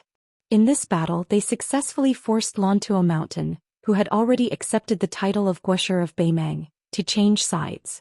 20,000 monk soldiers rushed to the aid of Qingcang City in Liuzhou. Yu Wandao led more than 10,000 light cavalry to bypass the Gentleman's Pavilion and several important border towns of Gusai Prefecture. His lone army penetrated deep into Beimang's southern court hinterland and pointed at Xijing, shaking the 2 dynasties of Beimang. The Beimang royal court spread the news that after the empress heard about the crushing defeat at Miyun Pass, she was so angry that she fell ill and couldn't get up. Crown Prince Yelu Hong temporarily took charge of the southern expedition. Yelu Hongkai, an elder of 3 dynasties, was given the title of Xijing's chief assistant, assisting His Highness the Crown Prince. Among them, Yelu Dongchuang, a member of the king's tent, was appointed as the right assistant minister of the Ministry of War in Xijing. At the same time he was conferred the title of Zhenghua General, controlling 4 important military towns, including the Gentleman's Pavilion. Afterwards the rebel army of the 2 kings of Liang did not immediately launch an attack to the north. Instead they quickly nibbled away the vast territory south of the Guangling River. But just when the entire Liang officialdom and army mistakenly thought that the king of Yan was going to establish himself as the emperor, the Central Plains ushered in a huge and far-reaching shock. It was rumored that the 2 kings of Liang were going to raise the king of Jing and Zhao Sun to the throne because of his loyalty to the orthodox Zhao family. The eyes and thoughts of the world were all focused on this series of shocking changes. Among them the crown prince of Yanji Zhaozhu was still calm and collected. He also did not pay attention to the small place in Liangzhou called Bei, and town. On that night behind the thick smell of blood there was real blood. The real blood there was no blood. On the contrary it was the warmth of the past, the life and death of the past. On the second floor of a big restaurant Su Fengnian sat alone on a bench, closing his eyes and taking a nap. When Su Fengnian opened his eyes, Lu Nerong was standing alone at the table. Seeing that she was not the woman he expected, the young king was relieved. Even if he was destined to meet the other woman, it was always good to meet her a little later. This was like His Royal Highness who had returned from traveling Jianghu. He knew that Xu Xiao was starting to grow old, but it was better to be slower. Chapter 1869. Looking at the leader of the fish dragons, Su Fengyan said softly, "Sit down." Lunarong nodded and sat opposite him. Su Fengyan asked with a smile, "Do you feel tired?" Lunarong smiled. She looked tired, but her eyes were bright. "Probably a little more relaxed than you." Su Fengyan poured a glass of wine for Lunarong and joked, "I won't persuade you to drink. You're really casual. It's not appropriate for a man and a woman to get drunk." Lunarong dismissed it with a smile. She didn't pretend to drink it all in one gulp. She just took a small sip. When the meaning was there, the meaning was there. Su Fengyan didn't drink. Instead, he put his hands in his sleeves and said slowly, "Hot, annoyed and cool, but only in the state of mind. Therefore there is no cold or heat in the Buddhist land, and the immortal city is like the three springs. It's just that we are mortals after all, and it's difficult for us to reach this state. Even if we do, it may not last long. In the end, there are two kinds of people in the world who live the easiest lives. One is the really generous people. Some people scold the old and clumsy, but the old and clumsy only say yes. Some people beat the old and clumsy, but the old and clumsy just fall asleep. The other kind is the really petty people. They will seek revenge for the smallest grievance. They pay attention to kindness and hatred, and they can even repay kindness with evil with good conscience. The former only cares about retreating, while the latter only cares about climbing up." Lunarong asked, "What about you?" Su Fengyan grinned and said, "Of course I'm the former of the latter. I'm not a good person and I can't be a good hypocrite. I can't rely on either side. So I'm very depressed at the moment." Lunarong was not amused. Instead, she lowered her head and said in a low voice, "The fish dragons." Su Fengyan interrupted her and said, "Do you know why I want you to be the leader of the fish dragons? You may think that I need an additional source of soldiers, or that I've been coveting your beauty for a long time." Lunarong, who didn't know whether to laugh or cry, looked up and found that his expression was actually very serious. Su Fengyan said calmly, "None of them. My original idea was very simple. I felt that the Jianghu of Beiliang needed one or two heroines like the one I had envisioned when I was young. It didn't matter whether she was good at martial arts or not, but she was full of righteousness. She was in high spirits and could pass judgment on the world. She was born with a chivalrous heart and was willing to lend a helping hand when she saw injustice. Then I looked around and found a girl called Lunarong from a small gang. She also happened to like the Jianghu and had gone through thick and thin with me." Lunarong suddenly smiled. "I believe you." Su Fengyan teased, "Because you're stupid, you believe whatever others say." Lunarong laughed at herself and did not deny it. At this moment, Su Fengyan realized that she was really tired. If it had been the Lunarong who escorted Beimeng back then, she would have been at loggerheads with him. Even if she felt guilty, she liked to talk back. Su Fengyan said, "I will find someone to replace you as the leader of the fish dragons. Please apologize to the old leader for me. After all, the fish dragons is his life's work." Lunarong nodded. He seemed to be a completely different person. She asked curiously, "What's going on tonight? Can you tell me?" "River crossing dragon, Great Lake flood dragon, wild mountain python, cave snake and pond carp. I feel like I've gathered all of them." Su Fengyan smiled and said, "Why can't I tell you? When I was still the heir of Beiliang, there weren't many fools who were willing to go to Mount Qingliang to seek trouble. After I became a prince and a martial arts grandmaster, the majority of the spring and autumn period survivors who hid in Beiliang were close to despair and gave up. Since they couldn't go to Mount Qingliang to assassinate me and couldn't throw away their lives in vain under the watchful eyes of the cavalry outside the pass, what could they do? They could only resentfully wait for death. Afterwards, the fish dragons rose rapidly. At the time, there were rumors that I had an ambiguous relationship with you. Naturally, there were many people who made a last resort and infiltrated the fish dragons, waiting for an opportunity to make a move. The second shopkeeper of this restaurant, Zhou Xian, was one of them. His real name was Xianxia, a descendant of the martyrs of northern Han. His father and Fan Xiaochai's grandfather were both pillars of the country. One was scholarly and the other was martial arts. However, even Fu Shuifeng didn't expect that the Guo family's youngest son, whose corpse had been identified, would still be alive. Moreover, he was right under our noses. As for the consecrated member of your fish dragons who attempted to smash the head of the ribbon sealing bureau's eunuch into mush, he was even more deeply hidden. Even the sacrificial warrior from the eagle raising room who stayed by your side under the alias of Xianxia has not been able to uncover his true identity. Now that he is dead, it will be difficult to follow the vine to the melon. That middle-aged man who claimed to be from the Song family of Zhou was born into one of the prominent families of the old southern Tang. Although the destruction of the southern Tang was caused by Gu Jiantang, I presume that the Song family had a reason for placing the blame on me. Those 4 assassins should have come from a sect called the Deer Reaping House. Their style is distinct and cannot be underestimated. I believe that while the survivors of the spring and autumn period may be able to invite ordinary assassins from the Deer Reaping House, they definitely wouldn't be able to invite that level of elite sacrificial warriors. Therefore it's hard to say how deep the secret behind this is, but it's definitely not shallow.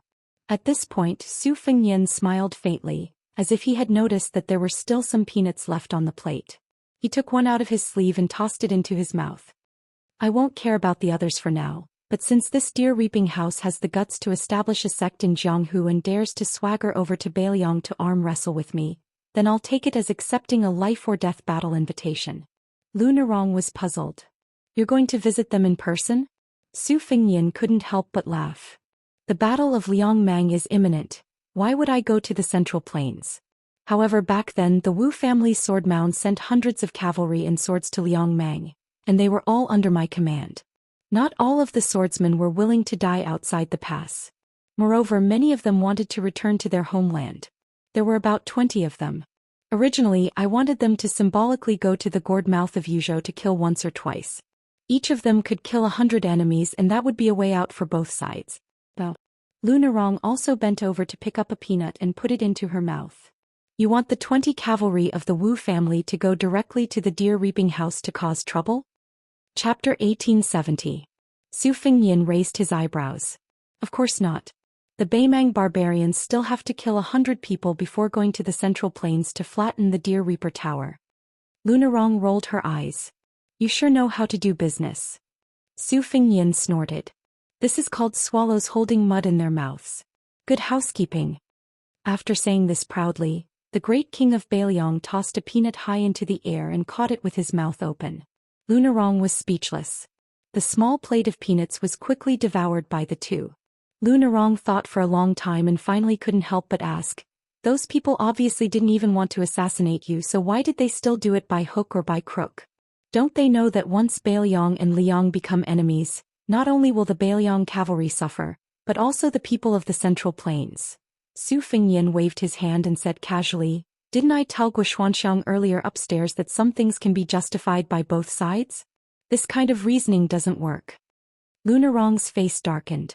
She wanted to say something but stopped. She could only sigh. Su Fengyan thought for a while and said slowly, some people really have nothing left. They're just hanging on by their last breath.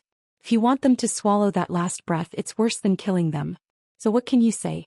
You haven't experienced the spring and autumn war, so some things are harder to understand. As for me, it's only because I'm my father's son that I have more than you. No matter what, the grudges of my father's generation are there.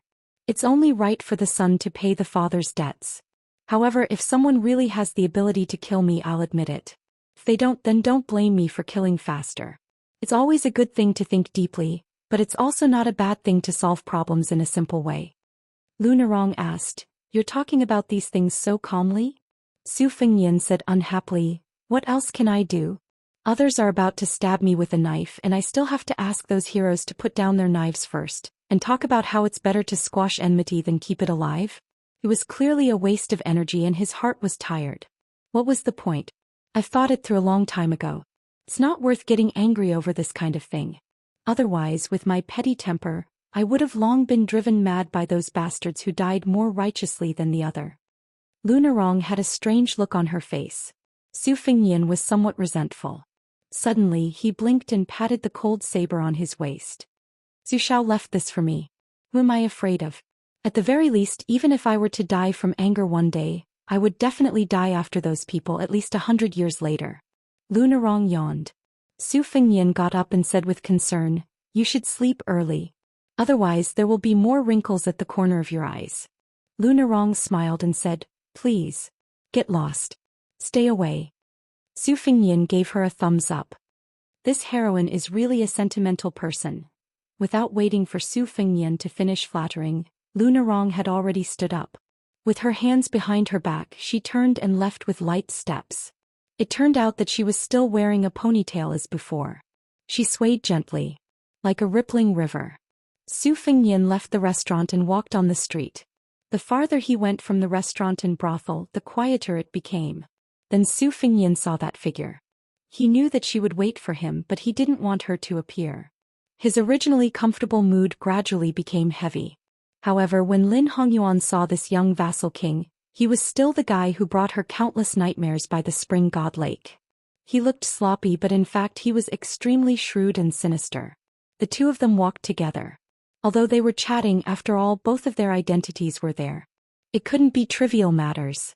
Instead, it involved the recent trend of the Guangling Road War, Liang and Zhao Guo's strong infiltration of the current Jianghu, and the latest deployment of the two vast border armies under Gu Jiantang. In the end, it couldn't be said that they parted happily, but it also couldn't be said that they parted unhappily. In short, it was lukewarm. Su Fingyan was leaving Bay and town tonight, and Lin Hongyuan was returning to the inn in town.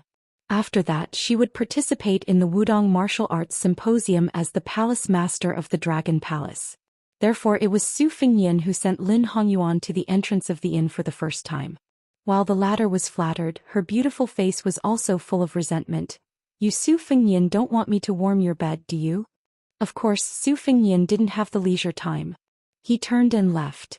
Lin Hongyuan had the thought of calling out to him, but in the end she didn't speak. She looked at the slender figure that was gradually disappearing into the distance.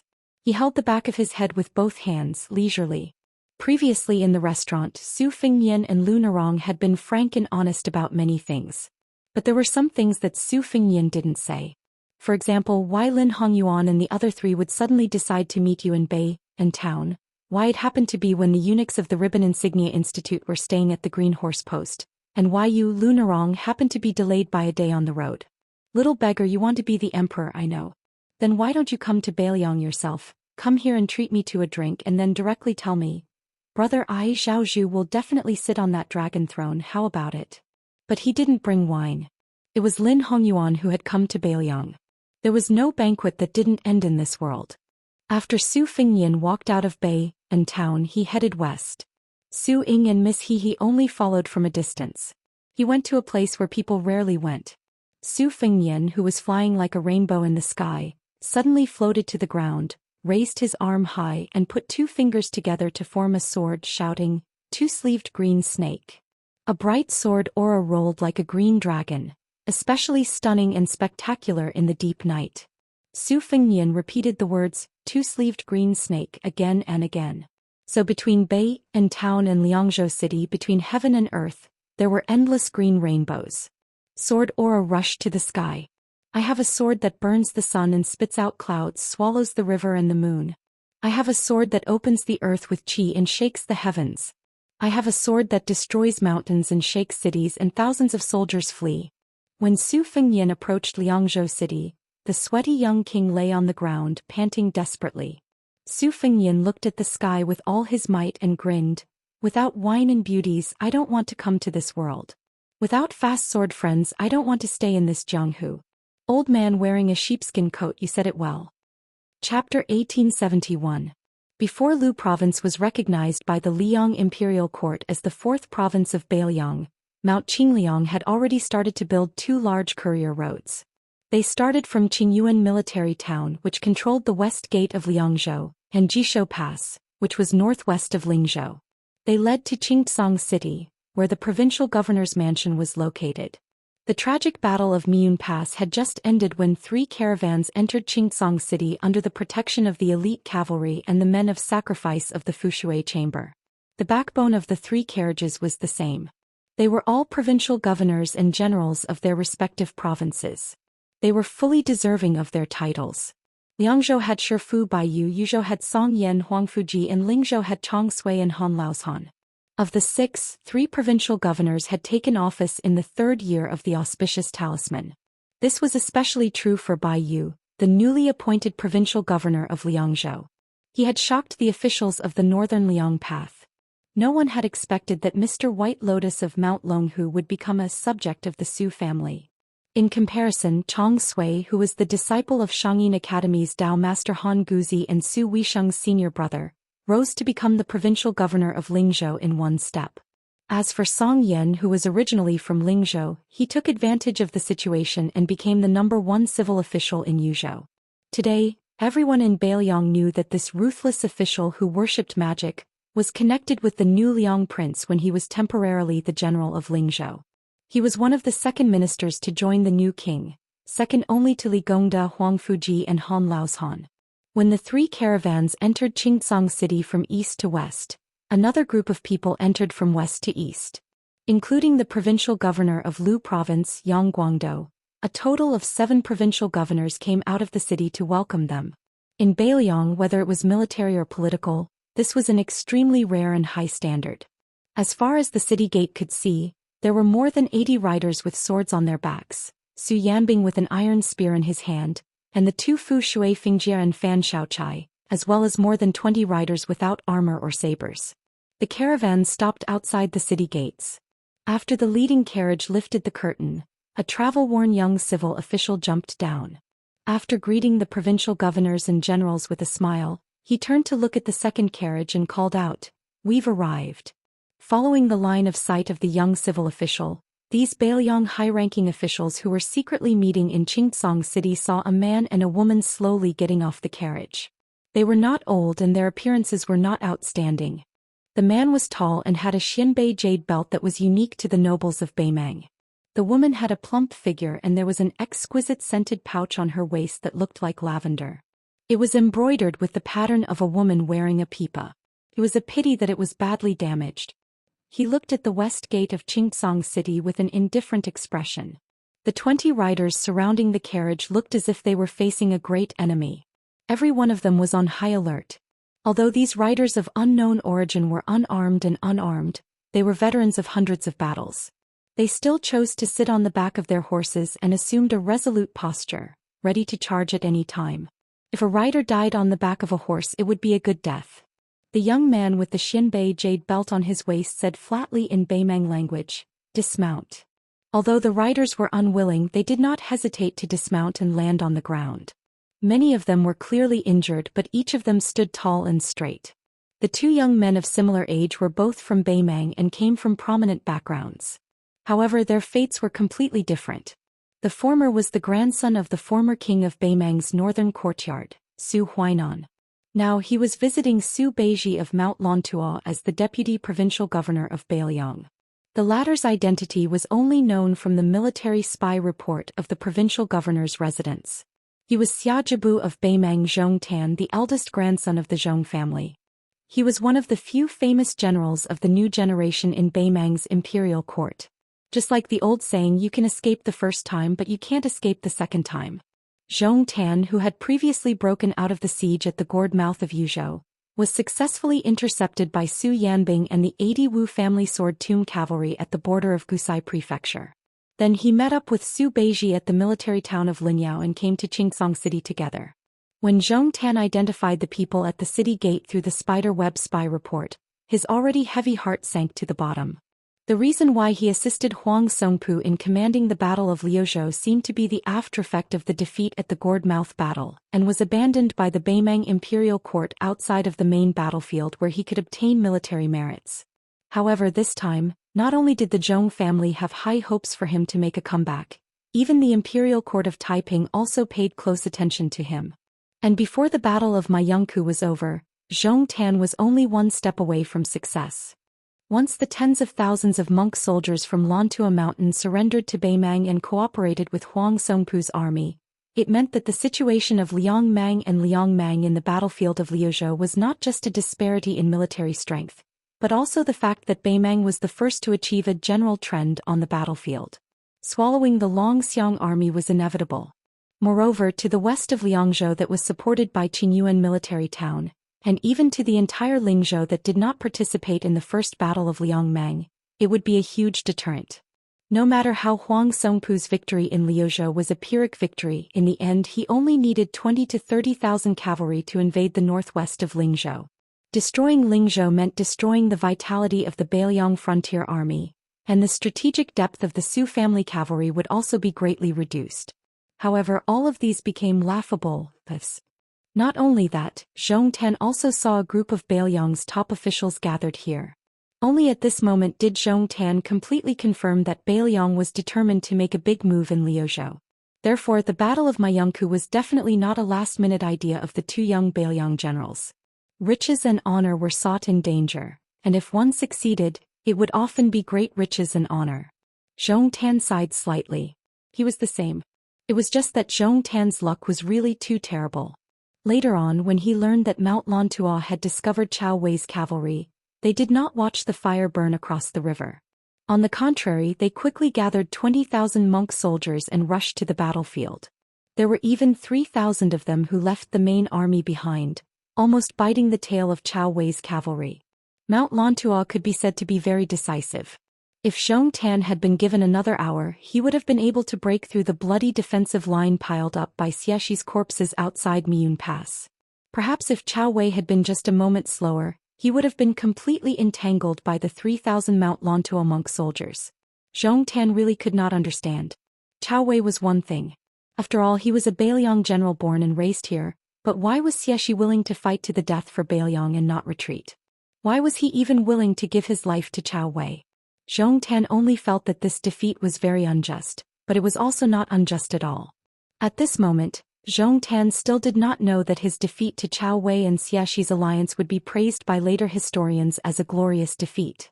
This was because Chao Wei and Xiaxi's alliance had steadily occupied the top 10 generals for 300 years after the auspicious talisman. Many years later, Zhou Xian would become the first person from Beimang to enter the central government of the Central Plains. He and Chao Wei would each become the left and right assistant ministers of the Ministry of War.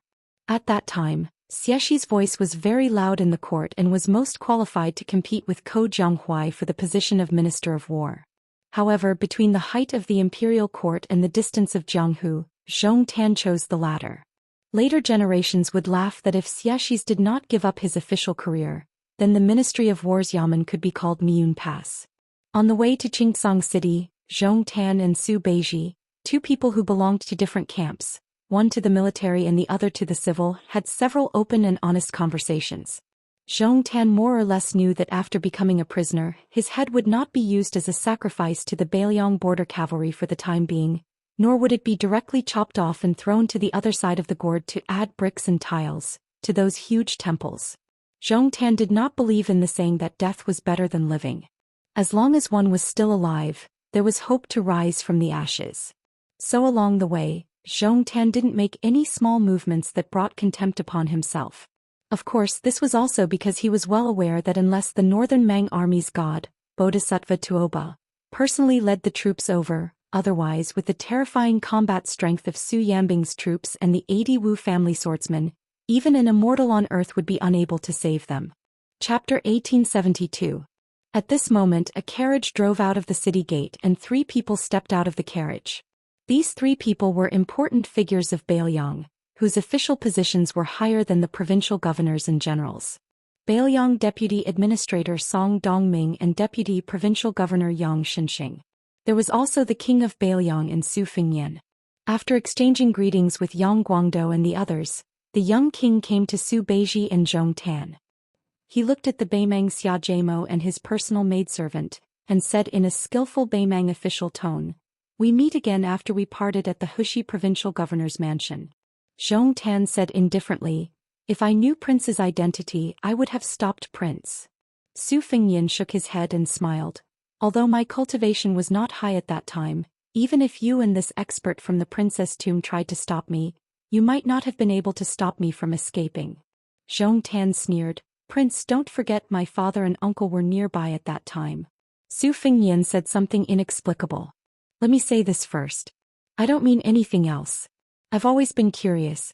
You're called Zhou Xian, your brother's name is Zhou Gui, and your uncle's name is Zhou Liang. They all have 2 characters in their names. Why is your father named Zhou Shentong?" Zhou Xian frowned and did not answer this question. Su Fengnian had Song Dongming Yang Shenxing, and the provincial governors and generals go to the Liuzhou provincial governor's mansion first, while he pulled Zhong Tan and Su Beiji into the city on foot. The young king and the youngest deputy provincial governor of Liang walked side by side. Zhong Tan and his maidservant Lu Dougu followed closely behind.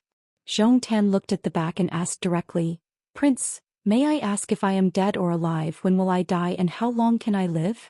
Su Fengnian did not turn around. He smiled and said, "That depends on you." Zhong Tan said in a deep voice, "If your highness wants me to persuade the Zhong family to change sides before the battle, you're overestimating my influence and underestimating my Zhong family's style." Su Fengnian couldn't help but stop. He turned to look at Xia Jubo, who had a determined expression on his face, and said with a strange smile, "It's too early to say that." Zhong Tan could not figure it out, but he was too lazy to get to the bottom of it. After a moment of hesitation he asked, "In Liuzhou, who will Bailiang use to deal with Huang Songpu's army? Who will go deep into Xijing alone?" Su Fengnian slowed his steps and walked side by side with Zhong Tan. He said frankly, "Originally my younger brother Huang Manor and Liuzhou's General Ko Jianghuai were used to deal with Huang Songpu. Now Xie's Mount Lantua monk soldiers leading the western frontier will be added. Yu Wandao's Yuzhou cavalry will also be supported by Chao Wei's cavalry, and together they will enter the hinterland of your southern dynasty." Zhong Tan nodded. "In the battle in Liuzhou, Bailiang was originally barely able to fight, but now you're barely able to win. Our great situation has been ruined at the last moment." Su Fengnian smiled and said, "General Zhong is a great contributor." Zhong Tan's expression was indifferent, but his personal maid did not have this old monk's composure. She was overflowing with killing intent. Su Fengnian was unmoved.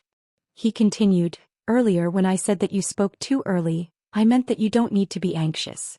If the battle outside Bailiang's pass is unfavorable, such as the loss of Beijiqing, then you Zhong Tan will definitely die. However, if the battle outside the pass goes beyond expectations, such as our Bailiang cavalry being able to retake Huta City next year, then you will naturally have wait." Zhong Tan said expressionlessly, "Then I'll wait and see." Su Fengnian suddenly joked, "When I went to Beimang, I had to speak in your Beimang language from beginning to end. You Zhong Tan are luckier than me. Now that you're in Qingtsang City, you don't have to speak the language of the Central Plains." Zhong Tan dismissed it with a smile. However, the female master from the princess tomb sneered and said, "I heard that the Su family in Bailiang has a deep grudge with the Zhao family in Liang. Unexpectedly, the prince has the heart of a bodhisattva who repays evil with good. He is hell-bent on guarding the Liang emperor's house." Without waiting for Su Fengnian to speak, Zhong Tan softly shouted, "Rice?" Her eyes were gloomy and her lips were tightly pursed. She was fearless and looked at the young vassal king, who was a grandmaster of martial arts evaluation. She was unafraid of death. Su Beiji, who had been silent all this time, said, "Your words are a little hurtful. It's not very kind." Pulling Lu Daogu behind him, Zhong Tan showed an expression of admitting defeat for the first time. "Please forgive me, Your Highness." Su Fengnian glanced at the shabby brocade pouch on her waist and asked, "Have you ever drunk our Bailiang's green ant wine?" Her words were full of sarcasm. "I drank it once in my early years and I don't want to drink it again. It's very crude. However, I do want to drink the poisoned green ant wine. Your Highness, remember not to be too stingy. If one cup is not enough, give me a pot." Zhong Tan turned his head and shouted angrily, "Lu Dougu, if you want to die, don't drag me down with you." Su Fengnian withdrew his gaze from her face and continued to walk forward. "That's enough. Both of you, master and servant, stop acting. One of you wants to spill your own blood and die on the spot. That way that prince won't be angry and earn a chance to live for your master. The other wants to distance herself from her personal servant so that she won't be angered. In the end, the taste of you two is much worse than the green ant wine." After being exposed, Zhong Tan and she were speechless. Su Fengnian raised his head and looked into the distance, lost in thought. The reason he had asked that boring question about the green ant wine was that after seeing the spy and death warrior in the princess tomb, he couldn't help but think of the servant girl in Wutong'an whom he had given the nickname Green Ant. Men were willing to die heroically for their country. Soldiers were willing to die for their friends. They died generously. Some women were only willing to live for men. They only wanted to dress up for those who liked them. In the end, even if they died with a tender heart. As they approached the provincial governor's mansion, Zhong Tan, Lu Dougu, and the 20 or so elite cavalrymen left under the escort of Mi Fingjie Fan Shaochai, and a few spies from the Fu Shui chamber. Su Beiji stood on the steps outside the mansion and looked at the departing figures. He said self-deprecatingly, "I originally thought of a way to tell you not to rush to kill Zhong Tan. It was all in vain." Su Fengyan smiled but didn't say anything. Su Beiji asked, "What's wrong? You want to recruit this Beimang Xiaojemo who's good at commanding troops? It doesn't seem like it. Otherwise you would have used the tactic of treating the wise with respect." Su Fengyan shook his head and said, "I'll use anyone but Zhong Tan." Su Fengyan quickly added, "Besides, you didn't tie him up. How am I supposed to hurry up and untie him?" Su Beiji grimaced and said, "You're spoiling my appetite." Su Fengyan suddenly laughed and asked, "How many heads do you think Zhong Tan has?" Su Beiji was stunned. He rolled his eyes and said, "Are you kidding? It's not funny at all." Su Fengyan looked into the distance and said softly, "There are 2 cities in Yozhou's gourd, Sleeping Bao City and Wanhe City. But Zhong Tan only has 1 head on his neck. It's not enough to split." Su Beiji nodded and said, "Then let's keep it for now. In any case, it might be useful in the future. If Beimang is really forced into internal strife by us, Zhong Tan's Zhong family can really add fuel to the fire." Su Fengyan grunted in agreement. Su Beiji seemed to have recalled something and asked curiously, "Zhong Tan aside, why didn't you kill that Beimang girl? Are you taking pity on her because she's a woman? I have to say something about you. That maid's looks are so mediocre. Can you really do it?" Su Fengyan said helplessly, "That's not very kind of you to say." Soon, this persimmon grabbed Zhu Zi's shoulder and said cheekily, "Didn't you realize that the girl was sweating profusely even though she looked like she was ready to die? Also, didn't you notice that I was emitting such a strong killing intent? I almost couldn't help but remind you, my killing intent is too strong, get out of my way." Su Beiji only replied with 1 word, "Scram." Su Fengyan twitched his mouth. Su Beiji retracted his expression and said softly, "Zhong Tan said something very interesting. Let's wait and see." Beimang's Western Front commander Wang Sui, Heshi Region's magistrate Helian Wei, Crown Prince Yelu Hongkai, the new assistant minister of war Yelu Dongchuang, and some other chess pieces deeply rooted in Beimang's territory. Now there's the Zhong family. Truly. Su Fengyan continued and said slowly, "There's also Gu Jiantang in Liang, the administrator of Li Huai Han Lin, the prince of Jiaodong Yang Huchen Han Fong and Yang Huchen. So it's really a lot of killing intent." The entire world was filled with killing intent. Chapter 1873. Because Fuyu town at the foot of Mount Wudong was the starting point of the South Mountain Road of burning incense, and because it was rumored to be the place where Qi Jiajie's 10,000-mile sword strike ended, and because it was close to the Wudong martial arts competition, this originally unknown town suddenly became very lively. The big and small Taoist temples on Mount Wudong were already overcrowded, so many low-class rooms in Fuyu town were sold at a high price, and the restaurant business was even more profitable. Some Jianghu people who came from afar were surprised when they recognized Yuqi Liangfu, the owner of the Snow Mountain Villa, on the street, but when they entered the restaurant, they were surprised to find Zhang Chunlin, the young owner of Yiyan Mountain Villa, sitting 2 tables next to them. Then they heard that there were many fairies of Gongnamdu sitting upstairs, and then they saw Liao Dong's red sandalwood monk, one of the 16 individual immortals, striding in. The onlookers were completely numb. Normally when they walked in Jianghu, rare grandmasters were elusive, but now they were like cabbages on the street. It was hard not to see them. This small Fuyu town was full of crouching tigers and hidden dragons. Therefore at this time, no matter what sect the young talents were from, or what cultivation they were from, no one dared to speak loudly. They were afraid that if they accidentally spat on the ground, it would splash on the clothes of some martial arts grandmaster, and then they would be in serious trouble. This was not an alarmist talk. Previously, the Fish Dragon Gang had sent a message to the Jianghu people that in Beiliang, it was okay to stop sparring, but they were not allowed to fight and hurt people because of personal grudges. Otherwise, if they were found, the Su family's iron cavalry would be executed without mercy. Half a week ago, there were 2 pitiful people who were unlucky. Because someone glanced at the table next to him while eating, they drew their swords and fought each other. One of them was seriously injured on the spot, while the other left in a heroic spirit. In the end, the latter was killed by the local cavalry within the time it took for an incense stick to burn. His head was hung on the street as a public display. This made people understand a principle. When traveling in Jianghu, especially Beiliang Jianghu, which had always been outside the Central Plains, one should never blindly look or act recklessly. People might die. In particular, many of the heroes of the Jianghu rushed over to join in the fun. They witnessed with their own eyes the unique pursuit of the cavalry. That famous master with extraordinary lightness skills was killed in a single charge by 200 Beiliang cavalrymen. Flying on the water or having the physique of a third-level martial artist, he had no power to fight back at all when faced with well-trained light crossbows. The Beiliang cavalrymen's frontal charge, circling around the perimeter, and intercepting them on fast horses were all done in one go.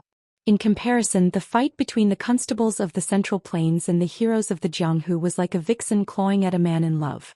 The difference was like heaven and earth. There was a tea stall on the side of the main road outside the small town. It was noon and the stall was selling Wudong's famous calming cold tea. Coupled with the fragrant spring morning pancakes, business was booming. By the side of the road, there were tall horses resting with their owners. 6 or 7 greasy tables were filled with foreign tea guests. Everyone had an extraordinary air about them, and it was obvious that they were all Jianghu people who had come to Wudong for the martial arts competition. 2 of the tables were occupied by 8 young women with zither, kongho, hule, and other musical instruments placed in front of them. One of the tables was occupied by a strong young man who did not carry any weapons. His eyes shone with a bright light and he sat majestically. With just a glance, one could tell that he was a master of external martial arts. The young men at the other table each carried a white spear on their backs. Although they were wooden spears that they practiced with every day, the 4 of them had completely different styles. They had the relatively complicated crow neck spear, the simple awl spear, the great shoe brush spear, and the Dongyue splitting horse spear. These 4 tables surrounded the main table, in the middle like stars surrounding the moon. There were 3 people who seemed to be of different ages sitting there. The young woman had a crystal-clear jade flute on her waist. She was graceful and moving. The man with white hair on his temples carried 2 cloth bags. The middle-aged man was short, a full head shorter than the young woman, but he had a proud look on his face. The other 2 tables were probably outsiders to these 5 tables. They were also relatively close to the road. Once a carriage passed by, dust would fly up and it would be hard to tell whether they were drinking tea or eating dust. At this time a carriage slowly stopped. There were 3 knights serving as the carriage's retainers. The young coachman turned around and lifted the curtain. A handsome man in white walked out of the carriage. He habitually squinted his eyes and vaguely saw the outline of escape summer town. After whispering to each other, the man returned to the carriage. The young coachman jumped off the carriage and took the reins from one of the retainers. The retainer took over as the coachman, and the carriage continued to move towards the small town. Only one of the 3 retainers followed the young coachman. It was a young woman with a knife on her waist. Her appearance was outstanding, but unfortunately her face was gloomy and cold. Her whiteness reduced a lot of her charm. The young man and woman, who were probably servants of a big family, led their horses to the tea stall. Coincidentally, there were also 2 men and women who were about the same age as them walking back from the distant river. The woman was carrying a peepa wrapped in a brocade case with western shoe pattern. Her lips were thin and her mouth was small, graceful and charming. However, the man who accompanied her was too inferior. He had a toad face that could ward off evil. He was too young and mature. When he smiled, he did not look like a Jianghu talent. He was the kind of person who would be treated as a flower thief by the guards at the city gate even if he had an identity card. When the 2 pairs of young men and women walked to the tea stall at the same time, the toad face's small eyes rolled around and fiercely sized up the woman's retainer with a knife behind the coachman. This man, who already had meat in his bowl, was obviously not satisfied and was eyeing the meat in the pot. However, because of the beauty beside him, he was embarrassed to show too ugly eating manners. In the end, he did not go up to strike up a conversation. When he noticed the strange woman's cold eyes, he slightly grinned and raised his eyebrows. Then he noticed that she was holding the handle of her knife with one hand and was about to pull it out. He was even more overjoyed. Oh, it was still a rouge horse. If it was in the past, he would have liked it the most. He could not help but stick out his tongue and lick his lips out of habit. This action provoked a sneer from the woman with the knife. The toad face did not find it strange, but the three people at the table in the middle almost all held their breath at the same time. It was like two tigers meeting on a mountain. The short man said in a deep voice, "Changfeng, come back." At the same time, the young man who had been the coachman stopped and patted the shoulder of the woman beside him. The latter immediately restrained her spirit and released her murderous aura. Chapter 1874. The toad face was full of resentment as he walked towards the table of the elders with the woman whose thin lips left a deep impression. Just then a table near the official road was about to pay and leave. The man and woman sat down and ordered 2 bowls of calming soup. The woman with the saber lowered her voice and said, "The woman who is good at retaining her youthful looks is Lu Jejuan, the leader of the Misty Peak of the Huainan sect. She is a second-grade grandmaster. I don't know why she has a deep relationship with the Qi cultivators of the northern sect. She has 2 kinds of mysterious finger supernatural powers. Now she is on good terms with the Great Snow Plateau of Mount Hui and has a good relationship with the Ministry of Justice of Liyang." The man who spoke just now was called Feng Zongxi. According to the spy report of the Fu Shui chamber, this person was once defeated by the Fist Master Ya of the Martial Emperor City during the last years of Yonghui. They fought for more than 40 rounds. The people of Liang Jianghu called him the Divine Fist of the Central Plains. He was ranked alongside Fairy Fei Chan, Lu Jejuan and the Purple Sandalwood Monk as one of the 16 rogue immortals. As for the man with the spear bag, judging from his luggage and his accompanying disciples, he is most likely one of the 12 chiefs of Auspicious Talisman, Li Zhongho. He is also one of the 4 sages. The whisk chamber did not have any records on him. He is a newly emerged martial artist of the Central Plains. Among the 3 of them, only Li Zhongho is considered to be capable. The man at the same table was none other than Su Fengnian, who had escorted Bai Yu out of Qingcang City in Liuzhou to Liuxia town. Mr. White Lotus and the white-robed monk of Liangchan Temple, Li Dongxin, had once sparred in the decennial debate between Buddhism and Taoism on Mount Longhu. Moreover, he had just received news that his good friend Xianxia had already joined forces with Chai Qingshan of Dongyue Sword Pool. Therefore no one wanted to miss this Wudong debate. Su Fengnian, who had his back to the table, nodded and said softly, "Although he is much weaker than Su Yanbing, his cultivation should be about the same as Han Laoshan's. His methods are also the same. Both of them are bold and powerful. Moreover, great talents mature late. He has the chance to become a great grandmaster like Spear Immortal Wang Xiao. If you fight with him, your chances of winning are not high." The woman who became the manager of the second branch of the whisk chamber with me, Fengjie, said indifferently, "I only know that I can definitely kill him." Su Fengnian could not help but laugh. "What's there to be proud of? It's a loss of life in exchange for a life." Fan Shaochai remained silent. Su Fengnian glanced at the young man in green who occupied a table not far away. "Is there no record of this person in Fu Shui room?" Fan Shaochai was taken aback. He shook his head and said, "No." Su Fengnian explained, Great Peace Cities Qi Jiajie and Northern Mang's Sword Qi were close to Huang Qing, and there was also Martial Emperor Cities Lu Huang who gave up Dao to seek skills. When they met a mortal enemy who was on par with them, they were all covered with sword qi. Most of the swordsmen in the world were like this. Their sword qi was far more important than their sword will. Even if they did not show it after returning to their original state, once they made a move, they would be able to see everything clearly. Only a very few swordsmen were born with high spirits, which is the so-called natural sword embryo. For such a rare genius, as long as they were enlightened and had a little luck, they could often achieve the achievement of a sword immortal on the land.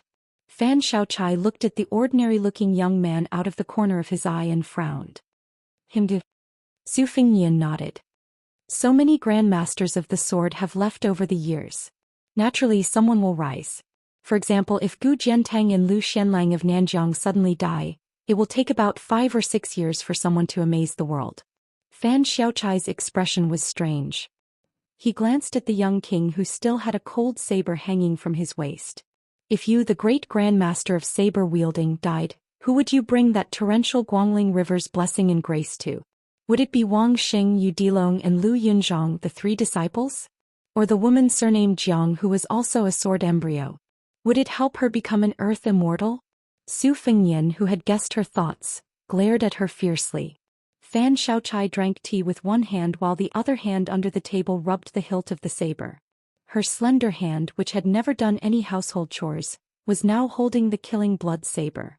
Fan Xiaochai suddenly asked, "Are you really not going to climb the mountain?" Su Fengnian, who had a slightly strange expression, shook his head. "I'll pass. But if you want to join in the fun, you don't have to follow me to North Resisting City. I'll help you talk to Chulushan. I think you might as well go to Mount Wudong. After all, such a grand occasion may not be seen again in the future." Fan Xiaochai laughed. "No matter how high Mount Wudong is, it's higher than you." Su Fengnian rolled his eyes. "No matter how much you flatter me, it's useless. Even if I die young, I won't pass my luck to you." Fan Xiaochai laughed it off. After drinking that bowl of calming soup, she really did have a sense of calmness. Fan Xiaochai suddenly tightened his grip on the hilt of his saber, his aura surging. Even the toad-faced man in the distance could feel his strong killing intent. This was Fan Xiaochai's style. If she wanted to kill someone, she would always do it openly. There was no victory or defeat, only life or death.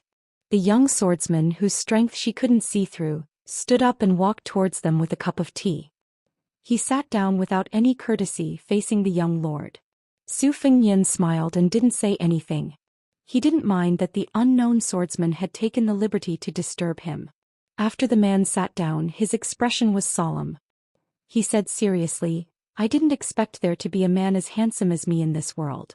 Nice to meet you." Fan Xiaochai couldn't help but twitch her mouth. She had seen shameless people before, but she had never seen such a shameless person in her life. Then the man turned to stare at Fan Xiaochai. "Miss, your saber is good and your saber skills are even better. Unfortunately, your saber power is not satisfactory." Fan Xiaochai smiled. "Oh." The man raised the teacup in his hand like a private school teacher. He said methodically, "In my hometown, there is a blue and white porcelain cup that is popular with the ladies of noble families. When held in the hand, the slightly slanted edge of the cup is pressed against the edge of the hand. The cup's size and weight are just right and it fits the hand well. Therefore it is known to be a pressure cup. Whether it's tea or wine, it can be pressed against a woman's body. On the other hand, your innate physique is not outstanding. You only relied on your family's teachings and the foundation of your sect to achieve your current level of cultivation. But in the long run, it will inevitably harm your body. You must know that momentum are the most important things. Your cultivation, however, is the opposite. It's like a woman with a mediocre capacity pretending to be bold and drinking from a big bowl. It's not a long-term solution." Fan Xiaochai said flatly, "Are you my father?" The man thought for a moment and said calmly, "Of course not, but I can be your husband." Su Fengnian, who drank tea much slower than Fan Xiaochai, almost spat out the tea in his mouth when he heard this. Fan Xiaochai smiled slightly as if she was not angry at this lecher's licentious words. But her saber was already unsheathed. The man had been holding the cup in his right hand and resting his left hand on his knee under the table. At this moment he suddenly raised his left hand high. It was clearly a casual and ordinary movement, but it made the head of the Whispering Room's assassins, who were numb to killing, feel their scalps go numb. They felt as if they were hallucinating. When the saber was unsheathed, it meant death. Chapter 1875. Fan Xiaochai's saber-wielding hand trembled slightly. Even against Mi Fengjie, who was superior in both martial cultivation and experience, Fan Xiaochai had never felt such fear. More importantly, she had never feared death. The young swordsman did not take advantage of the situation to attack. He only turned to the owner of the tea stall and shouted, "Add 3 bowls of calming soup." Su Fengnian smiled. "Impressive."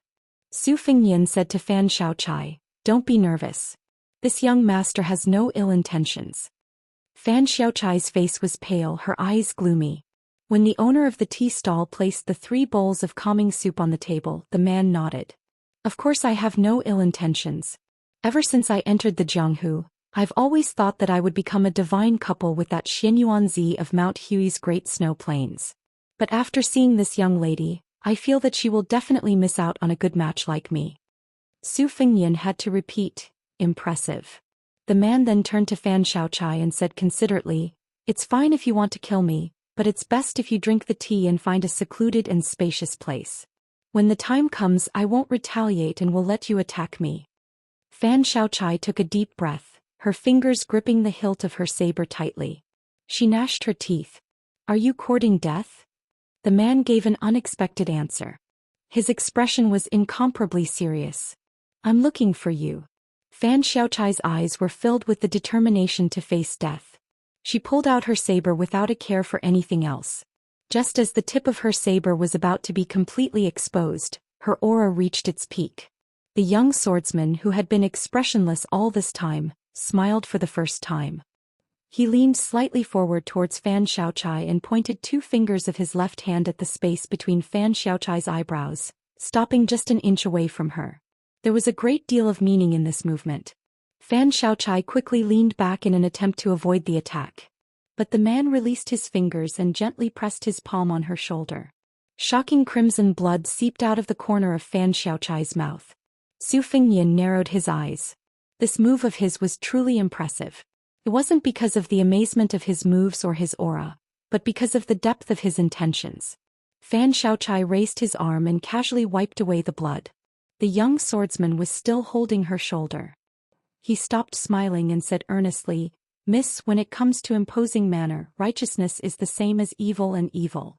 The difference is that the former is like this post road where several riders can walk side by side. The latter is like a single plank bridge where there is only enough space to stand on. It is not easy to turn around. People's depression is heavy and it is hard to get rid of it. Why is there a saying that the people of the world have to speak their mind? That was the logic. Our martial arts cultivation, whether it's the saber, the sword, or the fist technique, is a long-term thing. How can you reach the top in one go? Even if you're an immortal on Earth, you still need to take a breath of fresh air when fighting to the death." Fan Xiaochai's lips were tightly shut. In fact, at this moment her mouth was already full of blood and she couldn't even say the word, scram. But she still didn't want to spit it out. If Su Fengyan, the king of Bailiang, was the person she wanted to kill the most in her life, then this fellow who had been kicked in the head more than once by a donkey was second. He had already surpassed Chu Lushan, who had personally turned her into a death warrior of the Fu Shui room years ago. Su Fengyan sighed and raised the bowl of calming soup that had just been delivered. He poured half of it into the empty bowl before handing it to Fan Xiaochai. She hesitated for a moment before taking the white bowl. She shook off the man's hand on her shoulder and turned around. Lowering her head, she spat blood into the bowl and drank it all in one gulp. Perhaps apart from Su Fengyan, only the Snow House Spear saintly Hong Ho of the Jianghu people around the table had figured out the mystery. Even in the eyes of Lu Jejuan of Ethereal Peak and Feng Zongxi, the master of fist techniques, there was nothing special about the young swordsman other than his speed. And that speed seemed to be all there was to it. As for the others, they were even more confused. That young swordsman looked at Fan Xiaochai's back, wanting to say something but hesitating. In the end he didn't say anything. He turned to Su Fengyan and asked, "You are either an ordinary person who has never practiced martial arts or a top figure who is skilled in chi cultivation. Otherwise, I would have been able to sense the uniqueness of your chi flow. But since you have the guts to walk around the city with a cold saber hanging around your waist and you have this girl with you, I believe that you are not simple." Su Fengyan waited quietly for him to continue. But this time the young swordsman didn't disappoint. "Then may I ask for this girl's name?" Su Fengyan smiled and said, "She used to be called Fan Xiaochai as in hairpin. Now she is called Fan Xiaochai as in firewood." That person nodded and said, "As I expected, they are both good names." Su Fengyan was speechless. After roaming the Jianghu for so many years, had he finally met an opponent whose skin was as thick as his? It was just that when he was at his lowest point in the Jianghu back then, other than his face, he still relied on his face to beg for water from the village women. He was invincible and had never been defeated. However, the person in front of him purely relied on his face. That person thought for a moment. "Forget it. I wanted to ask you something, but there's no need for that now. In any case, it doesn't matter whether I go to Mount Wudong or not." Su Fengyan, who already knew the young swordsman's identity, asked with a smile, "Why doesn't it matter? Are you really not going to compete with that king of Bailiang?" The young swordsman was astonished. "You know who I am?" Su Fengyan nodded. He rubbed his chin and said in realization, "It's not easy for you to guess my identity just from my appearance. But then again, it's also reasonable." Su Fengyan began to understand Fan Xiaochai's feelings a little. Fan Xiaochai had already turned around and placed the white bowl on the table. He stared at that person and said, "I must kill you." That person was neither mocking nor angry. He grinned brightly and said, "As you wish." Su Fengnian asked curiously, "You're not joking?" That person sat up straight and said in a deep voice, "I never joke with people. If I really like someone, shouldn't it be love at first sight? I don't think that falling in love with someone is the only way to do so. Instead, it's only after falling in love with someone that we'll be able to do so." "What, you don't believe me?" Su Fengnian looked at this young face in a daze. He thought of the old man in the sheepskin coat and that green-robed Fengdu cultivator. It turned out that there were still fools in the Jianghu. They were unreasonable and did not need to be reasoned with. Su Fengnian smiled and said softly, "I believe you." Fan Xiaochai asked expressionlessly, "Who are you?" Su Fengnian couldn't help but rub his brows. As expected, this fellow was starting to hurt him invisibly again. "Miss Xiaochai, I like you. It has nothing to do with whether you like me or not." Then he winked at Fan Xiaochai. "Don't be surprised if I don't like you one day." Fan Xiaochai was on the verge of breaking down. He roared, "Who are you?" Only then did the young swordsman put his hand on the hilt of his sword. He looked at her with clear eyes and smiled. "Taibai Sword Sect, Qin Tianyuan." He paused for a moment and then said loudly, "So, the only time I don't like you is when Qin Tianyuan's sword is broken." The young men and women at the nearby tables who were drinking tea or chewing biscuits all spat out their mouths. Taibai Sword Sect, banished Immortal Qin Tianyuan. In the 100 years of Jianghu, Qin Tianyuan was still the most talented swordsman after the spring and autumn sword armor Li Chungang. He was the fastest to break through. Lu Jejuan and Feng Zongxi looked at the snow hut spear Saint Li Chengho at the same time. The latter nodded slightly. He should be the one from Taibai Sword Sect. The toad-faced beauty and the thin-lipped beauty sitting at the same table as the three seniors looked at each other. Didn't they say that the banished immortal of Taibai Sword Sect was famous for his white clothes, white horse, and white sword when he first appeared in Jianghu? Didn't they say that the banished immortal was as handsome as a celestial immortal? Su Fengnian slowly raised his teacup. He wasn't in a hurry to drink the tea. He looked into the distance and was lost in thought. This person's current scene. The scene when he left. There was once an old man who liked to pick his feet and said angrily, "What old sword god? It's the sword god."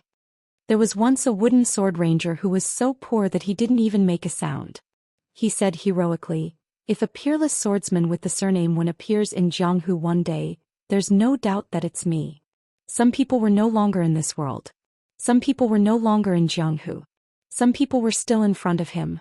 After Su Fengnian came back to his senses, he put down his teacup and shouted to the trembling shopkeeper of the tea stall, "Do you have any green ant wine? Give me 2 pots." Now that Bailiang's jurisdiction had banned the brewing of wine, the newly brewed green ant wine was destined not to be available in the taverns and restaurants of all sizes. Most of the wine was stored in the cellars of previous years. This tea stall had to do business with foreign Jianghu people. After all, a bowl of calming soup only cost a few coins, which was far easier to make money by selling wine. Therefore, the shopkeeper specially bought some relatively coarse aged green ant wine. There were 4 or 5 pots left, so he brought 2 pots to this table. The price of 1 pot now was about the price of 4 pots of green ant wine a few years ago. Fortunately, Bailiang didn't have the habit of diluting water. Green ant wine was good and bad, but they were all authentic. As the Jianghu people of the Central Plains swarmed to Mount Wudong, someone shouted, "If you don't drink green ant wine, you've come to Bailiang for nothing." Qin Tianyuan asked, "You're treating?" Su Fengnian nodded and said, "You treat me to calming soup and I treat you to green ant wine in return. What's wrong with that?" Qin Tianyuan said seriously, "There's nothing wrong with that. It's just that I don't drink wine." Su Fengnian said in surprise, "There's a swordsman in the world who doesn't drink wine?" Qin Tianyuan pointed at himself and said matter-of-factly, "I'm one." Su Fengnian looked at the 2 pots of green ant wine on the table and felt a little embarrassed. Chapter 1876. Other than Su Fengnian and Qin Tianyuan's table, the ones with the most complicated feelings were the frog-faced, thin-lipped girl and the other arrogant young people. If they were in Liang province, they would undoubtedly be the most outstanding. But they were afraid of comparison, just like the cold beauty with the peep on her back. No matter how many followers she had in Huainan Jianghu, when she really walked into the bigger Jianghu and was lucky enough to come in contact with the top martial artists of level 1-4 realms, these heavenly scenery, she would feel guilty. When the young banished immortal of Tai Bai Sword School was far away, as Jianghu disciples who were about the same age as him, they were amazed, doubtful and more envious. Now that he was in front of them, they had mixed feelings and felt that he was unattainable. It was inevitable that they felt ashamed of their inferiority, but they also hoped to talk to him. They knew that they relied more on their sect and their master to walk in Jianghu, but Qin Tianyuan was different. It was said that there was a person in Beimeng who had a sect. Then Qin Tianyuan, who broke through level 2 Vajra and Finger Xian in a short year, was not much inferior. This young swordsman who left his peers in the dust was qualified to be on the same level as their backer. As for his future, it was even more immeasurable. Among the 4 masters of the Liang River Lake, there was no doubt that Qin Tianyuan's future was the highest. How high was it? Maybe Qin Tianyuan was as high as sword armor Li Chungang and Su Fengnian. The frog-faced girl whispered to Feng Zongxi, whose nickname was well known. Master, this young man of Tai Bai Sword School, has his martial cultivation really entered the Finger Xian realm? The short but unique fist master nodded and said, it should be true. The thin-lipped girl's eyes were shining. How could she not know that the ordinary-looking man in green, who was unwilling to take a second look after glancing at him, was the future leader of Jianghu in the world in her mind? The difference was big, but the surprise was also big. Although Qin Tianyuan wasn't the second Li Chungang in the rumors, and at the very least he didn't look like a romantic and elegant person, as long as his talent in swordsmanship wasn't overstated, it was enough for her to willingly rely on him. Feng Zongxi chuckled softly and said, Chong Feng, I'll take this opportunity to tell you a secret. Do you know why those who reach the top of the world sword principle can often become the #1 person in the world of Jianghu? Do Chong Feng grinned and said, Master, please speak, disciple is listening. Feng Zongxi slowly said, there are tens of thousands of people who practice martial arts. Putting aside the people of the 3 sects, the swordsmen in the world pay the most attention to destiny. Their decline is another's rise, and they all strive to outshine others. At the end of the day, how can I allow others to snore beside my bed? Do Chong Feng seemed to understand. The thin-lipped woman sitting beside Lu Jiejuan of the Ethereal Peak asked gently, is it just like the number of land immortals? There's a fixed number. Lu Jiejuan, who had the occult finger technique, nodded with a smile. Do Chong Feng nodded and said, that's similar to the officialdom. There are 6 ministers, 6 positions, and everyone has their own position. The spear sage of the snow house with white hair lowered his head and sipped his tea. The corners of his mouth twitched, full of disdain. Do Chong Feng asked carefully, Master, can I go sit at the table of the banished immortal? I'll just take it as a chance to get some immortal qi. Feng Zongxi nodded. The toad-faced man trotted over and said enthusiastically, I'm Do Chong Feng, may I? Qin Tianyuan did not pay any attention to the new top 10 young masters of Liang Jianghu. He turned his head and looked directly at Feng Zongxi. He had seen Fan Shaochai at almost the same time as the man surnamed Do. Qin Tianyuan remembered Do Chong Feng's face clearly. Feng Zongxi, the Grandmaster of Taekwondo, who was also in the front row of the Great Snow Square with Lu Jiejuan of the Ethereal Peak, was a little displeased with this young man who had been in the limelight for a while. However, his expression remained the same. He did not follow Qin Tianyuan's instructions and ask his disciple Do Chong Feng to return to his seat. Do Chong Feng's talent was average and his temper was even worse. Since Feng Zongxi was able to reach his current level of martial arts and had to deal with people from all walks of life, he naturally had a discerning eye. However, Do Chong Feng was the son of an aristocratic family with a prominent background. He was not the eldest son of the first wife, and his family's worshipper was a grandmaster who had retired from Jianghu and lived in seclusion. Feng Zongxi was indebted to him in the early years, so Do Chong Feng became the proud disciple of the Central Plains Divine Fist Master. Moreover, Feng Zongxi was a man of Jianghu and valued his reputation the most. He was a man of honor and would only accept a toast and not a forfeit. Although Qin Tianyuan had a great reputation and was known as one of the 4 young grandmasters of the new martial arts evaluation, Feng Zongxi was not afraid of this young banished immortal whose sect was far away from the Central Plains. At the very least he had Lu Jejuan whose sect was deeply intertwined and Li Zhongho who could only die under the great snow cone's spear. Therefore Feng Zongxi would not lower himself to show weakness to a young man. If word got out he would not be able to survive in Jianghu. Dou Changfeng, who had a toad-like face with his master's support, immediately made up his mind. Since he could not win over this genius swordsman of the Taibai sword sect, he would take advantage of this opportunity to destroy a guy whose reputation in Jianghu was even higher than his. Qin Tianyuan, who was dressed in a green robe, slowly stood up and said calmly, "From today onwards, my sword will be renamed Firewood." Obviously this sentence was only for Fan Xiaochai. Su Fengnian held back his laughter and glanced at her. Fan Xiaochai seemed to be completely indifferent. Chapter 1877. Feng Zongxi frowned. If it was an unwritten rule in the Chinese world of Jianghu, if there was not a great disparity in strength between the two parties involved in a conflict and both parties knew each other well, they would definitely sit down and talk. It was also fine if they did not sit down. Even if they still had to fight in the end, they would still stand and talk first. He did not expect that this rising star did not understand the etiquette at all. Dou Changfeng wanted to see the world in chaos. He fanned the flames and said, "Young Master Chen, I don't mean anything else. Why won't you give me face? Fine, even if you don't want to know me, I'll take it as my unrequited love. But my master, the leader of the Snow Hut sect and Fairy Fashion are all here.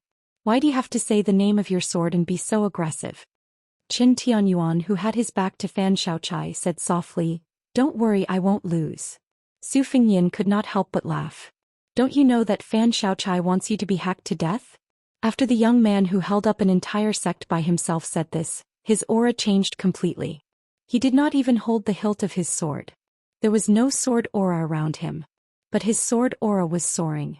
3 feet above his waist. Like a river. Su Fengnian looked up in the direction of the great lotus peak of Wudong Mountain. He felt a headache coming on.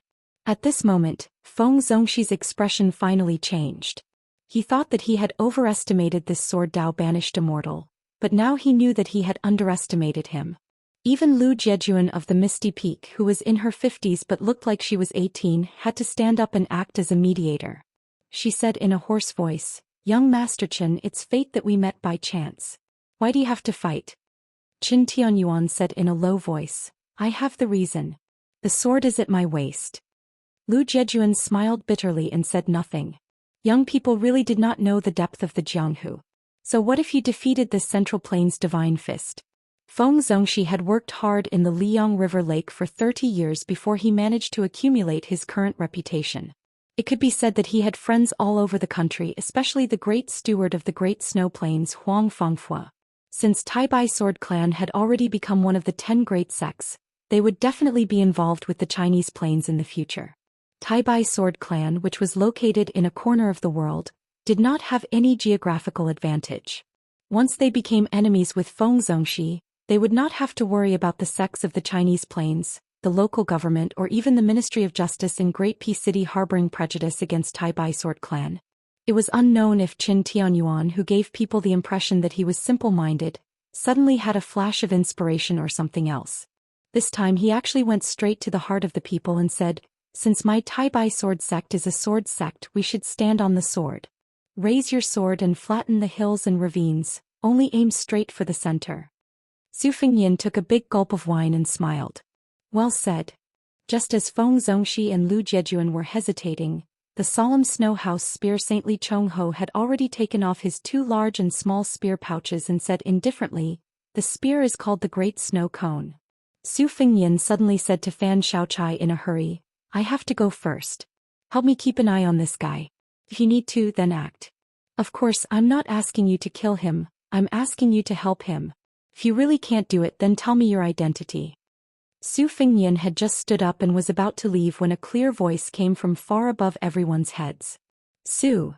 Su Fengnian had a bitter expression and muttered, "It doesn't make sense. How can you see me from so far away?" Princess Sui Zhu Zhaofengya, who had already suddenly died of illness, just so happened to be on Mount Wudong, and the little mudman was also there. Even more coincidentally, these 2 princesses had been at loggerheads on the mountain in their early years.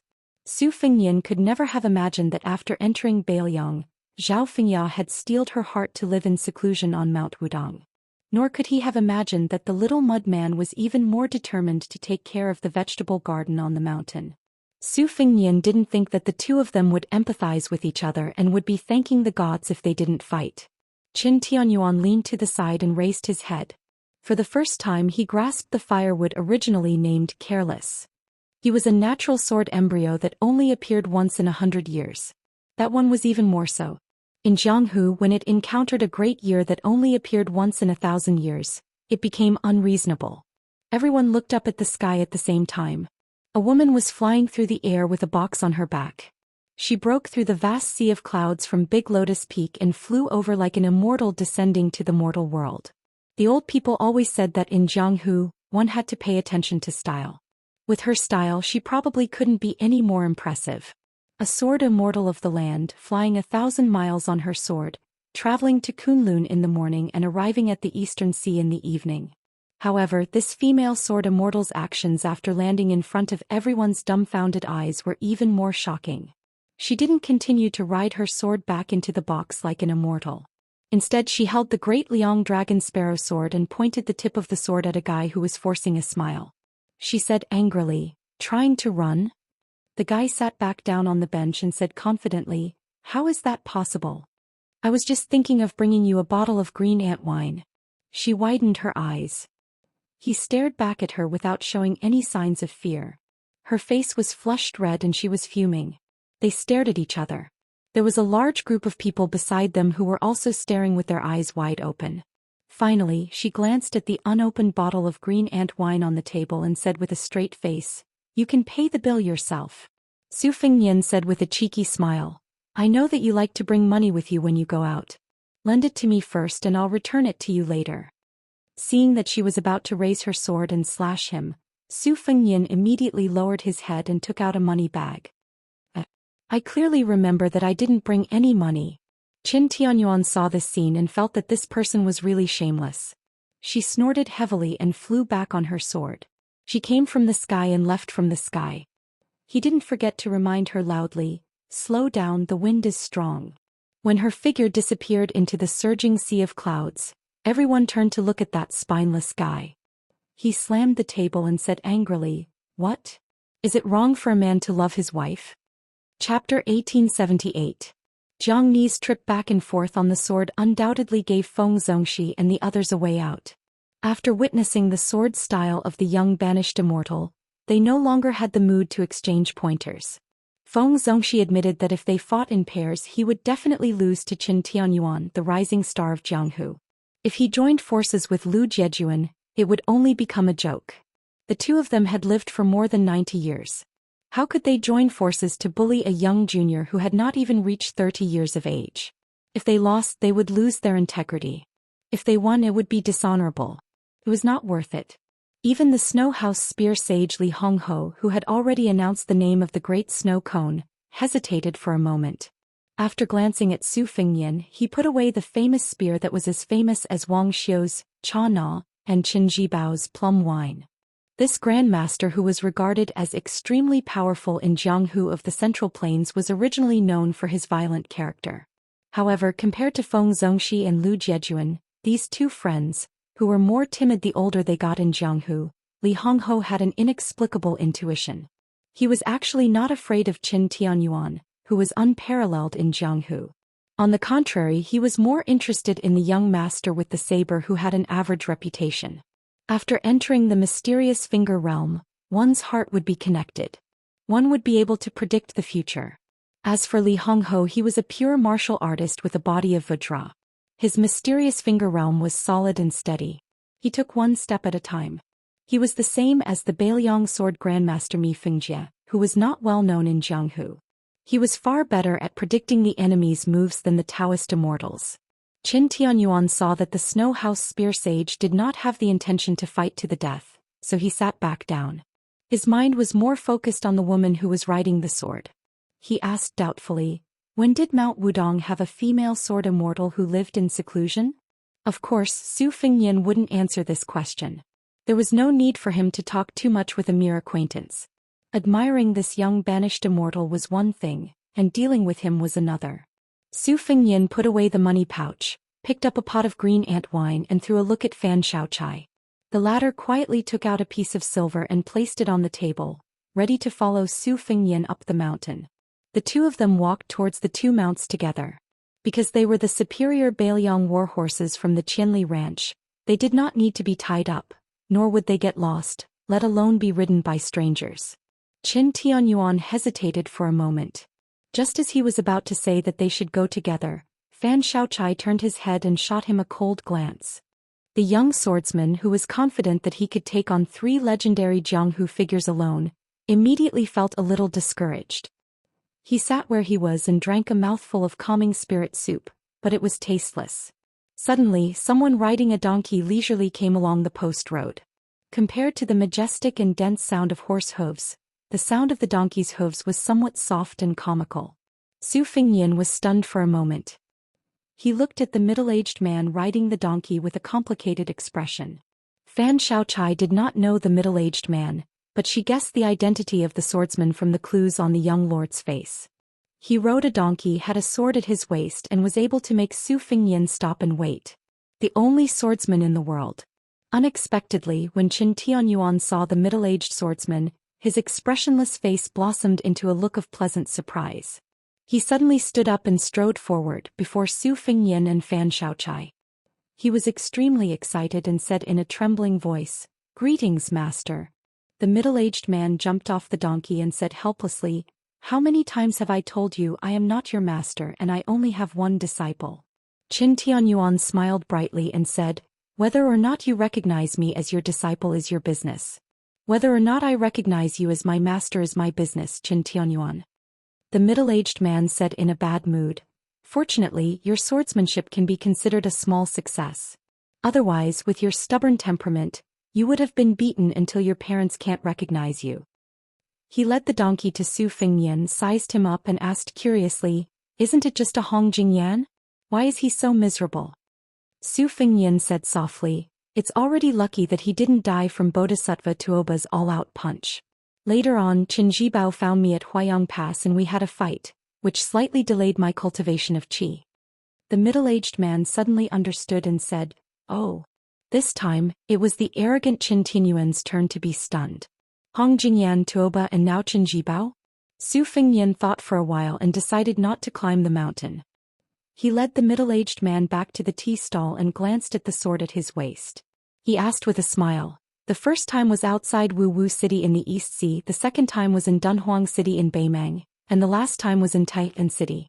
I've seen you 3 times but I've never seen you with a sword. What happened this time?"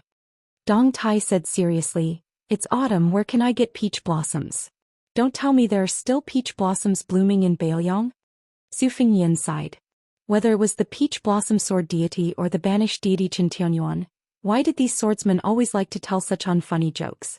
Dong Tai patted the sword at his waist and said with a smile, "This is a gift from my disciple to his master. What do you think?" Su Fengyan glanced at the ordinary sword and could only say, "The gift is light but the thought is heavy." Dong Tai shook his head and said, "It's 20 taels of silver. It's not light." Su Fengyan smiled and said, "The Tide Listening Pavilion actually has a few good swords. If you want a newly forged sword, I have some relations with the Yian Mountain Villa. Right now, the Dragon Cliff Sword Furnace and the Water Dragon Chant Furnace are also forging swords." Dong Tai waved his hand and interrupted Su Fengyan's good intentions. "What do I want those swords for?" Su Fengyan said with a smile, "I know you definitely don't want them, but I still have to say these words." Dong Tai sneered and said, "You really are Su Zhao's son. It's a pity that you take after Wu Su's appearance." Su Fengyan was somewhat resentful. After sitting down, he asked, "Do you want to drink wine or tea?" Dong Tai could drink wine but he didn't like it. As for tea, he found it even more boring. Since he had come to Bailiang, he did as the Romans did and ordered a pot of green ant wine. When Dong Tai opened the seal, he glanced at Qin Tianyuan and asked casually, "What's with this appearance?" Qin Tianyuan smiled and extended 2 fingers. He gently pulled off the flawless root-like skin, revealing an extremely handsome face. It was not inferior to West Chu's Song Yushu, nor to Bailiang's Yu Wan Dao. Su Fengyan finally understood why this guy appreciated him after seeing him. It wasn't just because he was thick-skinned. Su Fengyan asked, There's a rumor in Jianghu that you taught him swordsmanship. I didn't believe it at first. Dong Tai said indifferently, it can't be considered teaching swordsmanship. After Li Chungang borrowed my sword, I returned from Beimang and happened to see this person comprehending swordsmanship on a mountaintop in Nanzhou. I gave him a few pointers. Later, after returning from a visit to the Immortals in the East Sea, I came ashore from the Guanyin sect in the South Sea and met him again. Su Fengyan looked deeply at Qin Tianyuan and sighed, no wonder. No wonder Qin Tianyuan could make rapid progress on the path of the sword. Li Chungang didn't want to ascend. After his death, he carried the fate of the path of the sword and naturally scattered to the mortal world. Because the little mud man had the fate of the West Chu dynasty, he couldn't inherit the fate of the Jianghu old man. Presumably, the lucky one was Qin Tianyuan whom Dong Tai found. Therefore, Su Fengyan blurted out, Qin Tianyuan, do you want to learn the two-sleeved green snake and the sword opening the gate of heaven? Qin Tianyuan frowned and shook his head. Why should I learn it? Su Fengyan asked in a low voice, you dare not learn it? Qin Tianyuan retorted, why wouldn't I dare? So what if it's Li Chuangong's famous supreme art? So what if you're Su Fengyan? Fan Xiaochai was somewhat puzzled. In his impression, although this young vassal king was shrewd, he wasn't some wanton, arrogant and despotic person. As for that banished immortal of the Tai Bai sword sect, no matter what he did, Fan Xiaochai wouldn't be surprised in the slightest. But even after seeing Qin Tianyuan's true self, Fan Xiaochai still didn't like him from the bottom of his heart. Could even be said that he hated him even more. You don't need a reason to like me. I don't like you for all kinds of reasons. Love in the world has been bitter since ancient times. Su Fengyan and Qin Tianyuan were at daggers drawn. The latter's sword intent surged like the rising sun, making the tables of people who had thought they would settle things peacefully feel as if they were facing a great enemy. Qin Tianyuan said seriously, I came to Beiliang to fight you. Dong Tai, who had always stayed out of the affairs of Jianghu, spoke for the first time. If you can't back down in a fight to the death, then draw your sword. Why draw your sword in a meaningless fight where you're sure to lose? Qin Tianyuan gripped the hilt of his sword, his expression cold. He was the one who forced my hand first. Su Fengyan exhaled softly and said mockingly, if you don't want to learn, then don't. I reckon someone like you won't be able to learn the old man's two-sleeved green snake even if you wanted to. Qin Tianyuan sneered, there's no sword move in the world that I, Qin Tianyuan, can't learn. Su Fengyan turned to Fan Xiaochai. Don't you think this guy has a face that deserves a beating? Fan Xiaochai nodded. But she added with great disrespect, just like a certain someone. Chapter 1879. Qin Tianyuan felt gratified. Women were indeed more loyal to him. Su Fengyan ignored Fan Xiaochai's defiant words and glanced at Qin Tianyuan. You're so ugly. You're far worse than Li Chungang. Qin Tianyuan sneered. You're the same. Su Fengyan took a sip of wine and said proudly, who's the same as you? Do you have a legitimate wife, Qin Tianyuan? Qin Tianyuan looked at Fan Xiaochai, who was so close but seemed so far away. He looked at the young vassal king and felt a little depressed. For the first time in his life, he wanted to drink to drown his sorrows. Dong Tai poured some green ant wine into his palm and turned around. The old donkey immediately came over and licked the wine. Su Fengyan asked, why are you in Beiliang? Su Fengyan did not think that a Wudong martial art discussion would be able to make this peach blossom sword deity, who was detached from worldly affairs, rush over after hearing the news. Dong Tai said calmly, I don't care how Liang and Beimang fight. I don't even care how Liang Mang fights to the death. Su Fengyan waited for a long time, but Dong Tai did not give an answer. Dong Tai finally realized that the young vassal king was waiting for him to speak. He clicked his tongue and said, this green ant wine is really strong. Let me take a break. Then Su Fengyan and Dong Tai raised their heads at the same time, but they raised their heads in opposite directions. In the direction of Escape Summer Town were Chai Qingshan of the Dongyue Sword Pool and Qi Xianxia of the Dragon Tiger Mountain. At that time, the two grandmasters had secretly gone up the mountain together and temporarily stayed in the newly opened Qingshan Taoist Temple of Wudong. They were not as eye-catching as many Jianghu bigwigs. On the east side of the road there was a carriage. The old coachman carried a long sword on his back instead of a sword at his waist. Chai Qingshan and Qi Xianxia came together and were quickly recognized by Feng Zongxi and Lu Jiejuan. especially Feng Zongxi, who had visited the Dongyue sword pool many times and was familiar with the previous sect master, Song Yanqing. However, when facing Song Yanqing, Feng Zongxi, who was only 40 years old, naturally regarded himself as a junior. After Chai Qingshan entered the Dongyue sword pool from the Spring Snow Building's head guest elder, Feng Zongxi was one of the first guests. He had to address Chai Qingshan as Mr. and was extremely respectful towards this former #1 expert in the southeast of Liang. Lu Zhejuan recognized Chai Qingshan because of the deep relationship between the Misty Peak and the Ministry of Justice. When Chao Chongqing attacked Great Peace City, Lu Zhejuan should have fought side by side with Chai Qingshan. It was only because of his closed-door training that he missed the soul-stirring event. However, Lu Zhejuan had been spreading the word in the Jianghu that the Dongyue sword pool was superior to the Wu family's sword tomb in terms of both its heritage and the way of the sword. Therefore, when Chai Qingshan appeared, Feng Zongxi and Lu Zhejuan quickly stood up with respectful expressions. Dou Chongfeng and the other disciples of the Misty Peak did not dare to sit down, just like the officials of the local government meeting the Purple Emperor. Chai Qingshan was not the kind of martial arts master who kept people at arm's length. In the face of Feng and Lu's eagerness, he greeted them politely and introduced Xianxia, who was his friend despite their age difference. Xianxia's expression was warm and genial. He was originally waiting at the foot of the mountain for Mr. White Lotus, who was also from the Dragon and Tiger sect. He only came here with Chai Qingshan after sensing the dense sword aura. At this moment, the 4 grandmasters of the martial arts evaluation included Su Fengnian and Dong Tai. The 4 grandmasters of the new martial arts evaluation also included Chen Tianyuan and Qi Xianxia. At the same time, the masters of the Dongyue sword pool and the Wu family's sword tomb had also arrived. Chai Qingshan Wu Jian. The carriage stopped at the side of the road and Wu Jian got off slowly. Dong Tai, who had his back to the old man, snorted. He was the peach blossom sword god who appeared out of nowhere, but he did not like the sword tomb at all.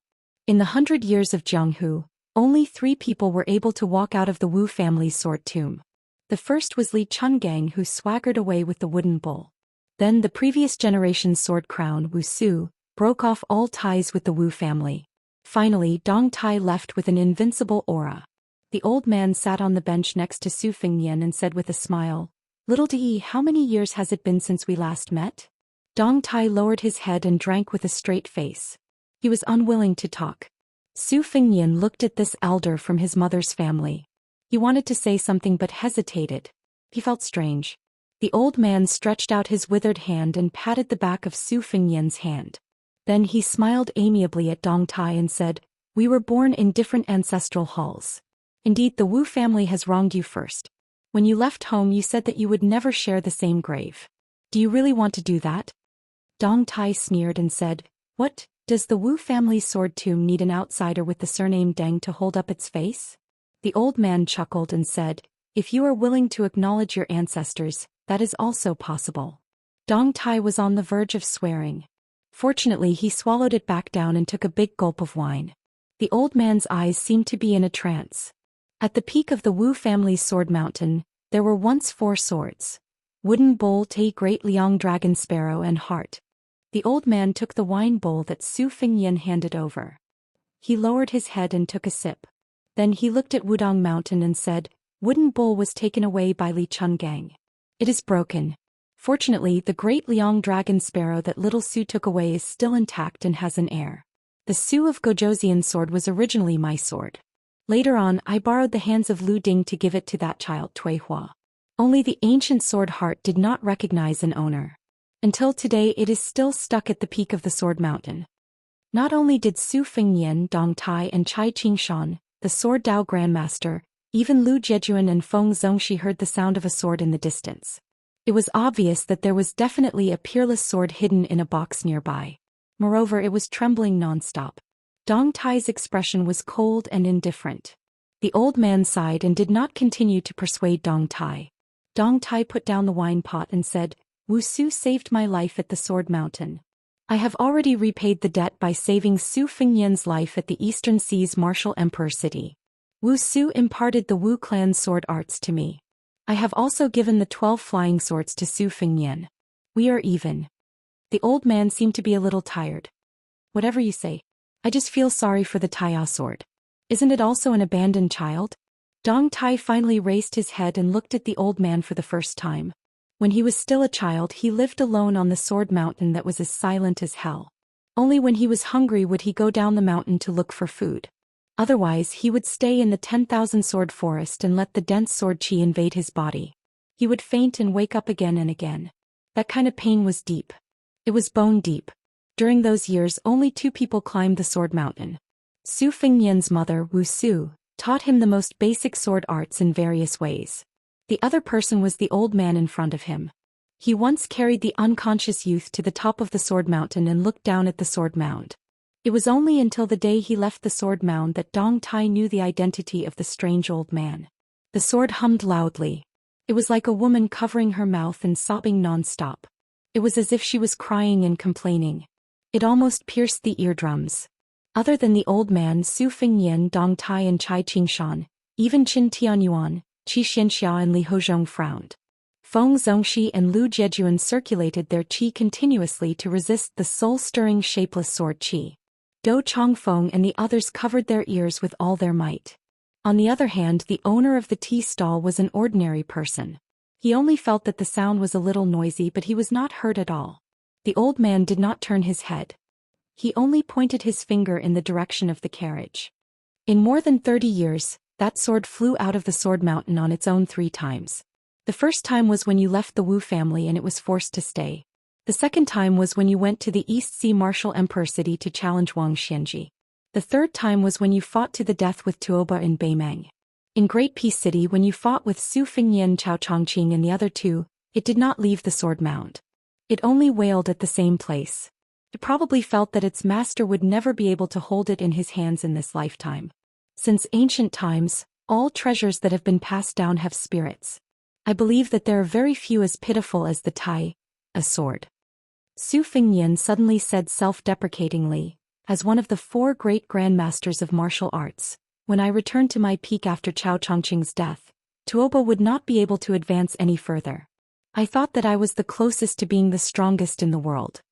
The old man looked at Su Fengnian and Dong Tai. He laughed and said, in any case it's the same. Dong Tai sighed heavily. Su Fengnian couldn't help but tease, Old Deng, aren't you being pretentious?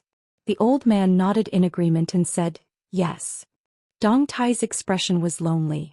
The old man stopped joking and said in a low voice, don't forget your ancestor Dong Tai was one of the 9 people of the Wu family who defeated the cavalry of Beimang. He was also the person who controlled the sword formation. Dong Tai took a deep breath and looked at Su Fengnian. Outside the pass to the north of Beimang City, give me 10,000 Beimang cavalry. Su Fengnian smiled and said, 10,000 is too little. 20,000 is too much. The old man jerked his lips and said to himself, as expected, he is the same as Su Shao. Dong Tai suddenly raised his arm. A white streak of light flew over. Dong Tai held the Tai, a sword. Sword energy filled the world. Chapter 1880. There was an irrigation ditch on the outskirts of Iha City in Yuzhou. In autumn, the reeds were covered in a vast expanse of snow. Several riverside villages were scattered among them. A carriage turned from the official road to a small road. The coachman was a young man in strange clothes with a dull expression. Behind the coachman sat a man in plain cotton-padded clothes. He leaned against the wall of the carriage with his legs dangling outside, gently swaying with the carriage. On the small road in the evening, the carriage caught up with an old farmer who had just finished his work. When the carriage passed by the old farmer, the man in cotton-padded clothes turned to look at the old man who was looking at him curiously. The old man had a very ugly face. Although he was hunched, he was still half a head taller than the old people in the south. His footsteps were also quite vigorous. It was obvious that the old man must have been a good fighter when he was young. The man in cotton-padded clothes softly called for Mr. The coachman pulled the reins and the carriage slowly stopped. The man jumped off the carriage and greeted with a smile, "Fourth grandpa?" The old farmer's face was full of astonishment. He did not know why this unfamiliar junior called him fourth grandpa. It was probably because he was intimidated by the cotton-clothed man's imposing manner that the old farmer stammered uneasily and did not dare to speak. The man in cotton-padded clothes smiled with the most authentic Yuzhou accent. "I am Chen Wang from the end of the village. Fourth grandpa, don't you recognize me? The old farmer widened his eyes and looked at the young man who claimed to live at the end of the village. Then he suddenly realized and a smile bloomed on his wrinkled face. Little Wang. Qin Wang grinned and said, yes. The old man sighed and then wondered, why did you come back? Didn't you go to the capital to take the exam? Qin Wang smiled and said, I finished the exam long ago. This time I went home to take a look. Fourth grandpa lent me 2 taels of silver. I dare not forget. The old man waved his hand and asked curiously, how did you do? Qin Wang said softly, not bad. The old man said, oh. Perhaps he was afraid of hurting the young man's face, so he did not get to the bottom of it. Moreover, the old man who had been dealing with the yellow soil all his life could not get an answer. He just sighed, what a pity. Qin Wang's expression was calm as if he did not understand the regret in the old man's words. Qin Wang and the old farmer walked back to the village side by side. They talked about this year's harvest, the marriages of their peers, and whether the elders in the village were still alive. Through chatting, Qin Wang learned that his yellow mud house had long been dilapidated. One of the walls had collapsed. This was within reason. He hadn't returned to his hometown for 10 years. How could an extremely simple house be safe and sound? Qin Wang's parents had passed away one after another before he went to take the exam. An ownerless house was not like those weak reeds that would flourish in the spring even if they withered in the autumn. There were some things that the old farmer didn't say. In fact, after this young man came to the capital, there was a woman in the village who would often clean up. She kept the village as clean as her own home. Year after year, many of the young men who secretly admired her gave up and got married and had children. Gradually, the virgin girl became an old woman. But now that she was no longer here, what was the use of saying these things to Qin Wang? Moreover, Qin Wang had stayed in the capital for so many years. Perhaps he didn't remember her? Otherwise, if he really cared, why didn't he send a letter back even if he couldn't return home for so many years? When they were close to the entrance of the village, the old man raised his head to look at the village with smoke rising in spirals. He couldn't help but sigh. That girl's home was at the entrance of the village. What a virtuous child. Everyone within 100 li would give her a thumbs up. In the early years, the matchmaker almost broke the threshold of her home, but she didn't agree. Her parents couldn't do anything about it. No one expected that in the end such a tragedy would happen. The common people all accepted their fate. If their fate was bad, they couldn't blame anyone. This was like getting an illness. If they could get through it, they could live. If they couldn't, then it was because the heavens didn't reward them with food. They could only be buried in peace. Qin Wang didn't enter the village. He suddenly stopped and asked, "Fourth grandfather, where is her grave?" The old man was stunned. He lowered his voice and said, "How do you know she?" The old man didn't continue speaking. Qin Wang also didn't speak. The old man pointed in the direction of the ferry and said, "Over there. The grave mound is small but easy to find." Qin Wang took out a heavy money pouch and a letter. "Fourth grandfather, please help me pay off the village's debt. Give it to Li Zheng or the teacher from the nearby private school. It's written clearly on there." The old man hesitated but didn't refuse in the end. He carefully took the letter and money pouch and asked, "Are you not going back to the village to take a look?" Qin Wang shook his head and said, "I won't go. After visiting my parents' graves, I need to immediately return to Jing." The old man sighed emotionally. "You're in too much of a rush." Qin Wang smiled. The old man had just walked a few steps when he suddenly turned back and asked, "Little Wang, you're really a high-ranking official in Jing?" Qin Wang didn't seem to know how to answer. A high-ranking official in Great Peace City? High-ranking official Huang Zi in the center of power, a ruler of a dynasty? So he could only smile and say, "It's not that big." The old man said with relief, "Then it's very good. Fourth grandfather knew a long time ago that you wouldn't be bad." Qin Wang's smile was light. The old man didn't forget to glance at the young person standing next to Qin Wang. When he turned and left, he was full of suspicion. That person's clothing was very strange. Qin Wang and the young eunuch of the same age as the country slowly walked forward. His parents' graves were not far from the village. Qin Wang raised his hand and brushed the reeds. When he had studied hard, he didn't even dare to think about becoming a grand scholar or getting a place in the imperial exam. His parents didn't have such hopes. They only felt that their son being able to read and write was a good thing to bring glory to their family. Bailiang was very cold. It was very good if each family could produce a scholar. It was very different from the Central Plains, especially the rich Jiangnan. That place was very particular about passing down the family through farming and studying. In Bailiang, it was common for young people to join the army, but it was rare to find someone with a book in their hands. When he had just entered the capital to participate in the imperial examination, Bailiang was the only one that had not set up an examination hall in Great Peace City. He was unfamiliar with the place and did not have the care of the seniors from his hometown in the imperial examination. He could only stay in a small temple. Bailiang's accent caused him to run into resistance everywhere. The same ancient book was sold to him at a much higher price. Even after he had participated in the court examination, he still did not have any friendships in his generation. Bailiang was the only one. Jean Lanting's meteoric rise in Great Peace City and Yan Jiexi's rise to become a relative of the imperial family were due to personal grievances and did not change this. Even though Yao Baifeng was the left chancellor of the Imperial College, he did not have the ability to change this. And he, Qin Wang, the Qin Xiaobao in the eyes of all the civil and military officials, was the left scattered cavalry of the province, and the future grand secretary that the emperor relied on the most. He had the heart and the power, but he could not do it. Qin Wang walked slowly. On his two sides were reeds that were taller than a person's head. The large and soft reed flowers were blown up by the autumn wind and landed somewhere unknown. Qin Wang arrived at the grave mound and pulled out the messy weeds. Then he straightened his clothes and knelt down to kowtow 3 times. The son wanted to take care of his parents, but the parents did not wait. The old man that this cotton-clothed man respectfully called fourth great-grandfather probably did not know in his life that the 2 items that the junior had handed to him, the money pouch and the letter, were worth thousands of gold just from the 2 words, Qin Wang, at the end. In the 20 years of Bailiang's history, there were only a few people in the Liang officialdom. Among them, Jean Lanting was the assistant minister of the Ministry of Rights, Yan Jieshi was a scholar, and the Confucian scholar Yao Baifeng was in charge of the Imperial College. However, even if the 3 of them were added together, they might not be as important as Qin Wang. It could even be said that in a large sense, it was this scholar from Bailiang who had left his hometown. His 2 secret letters changed the structure of Bailiang. On the way back, Qin Wang met a sturdy man of the same age. After seeing him, the man's expression was complicated.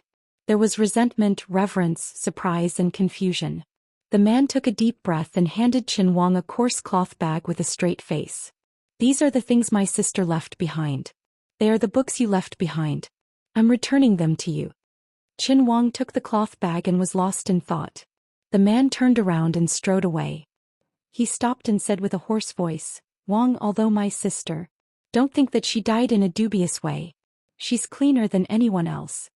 Qin Wang covered his mouth and looked at the back of the man who used to put his arm around his shoulder and call him brother-in-law. He said vaguely, "I'm sorry." The man muttered, "You can say that to her." Qin Wang was silent. Blood seeped out between his fingers. He did not move for a long time.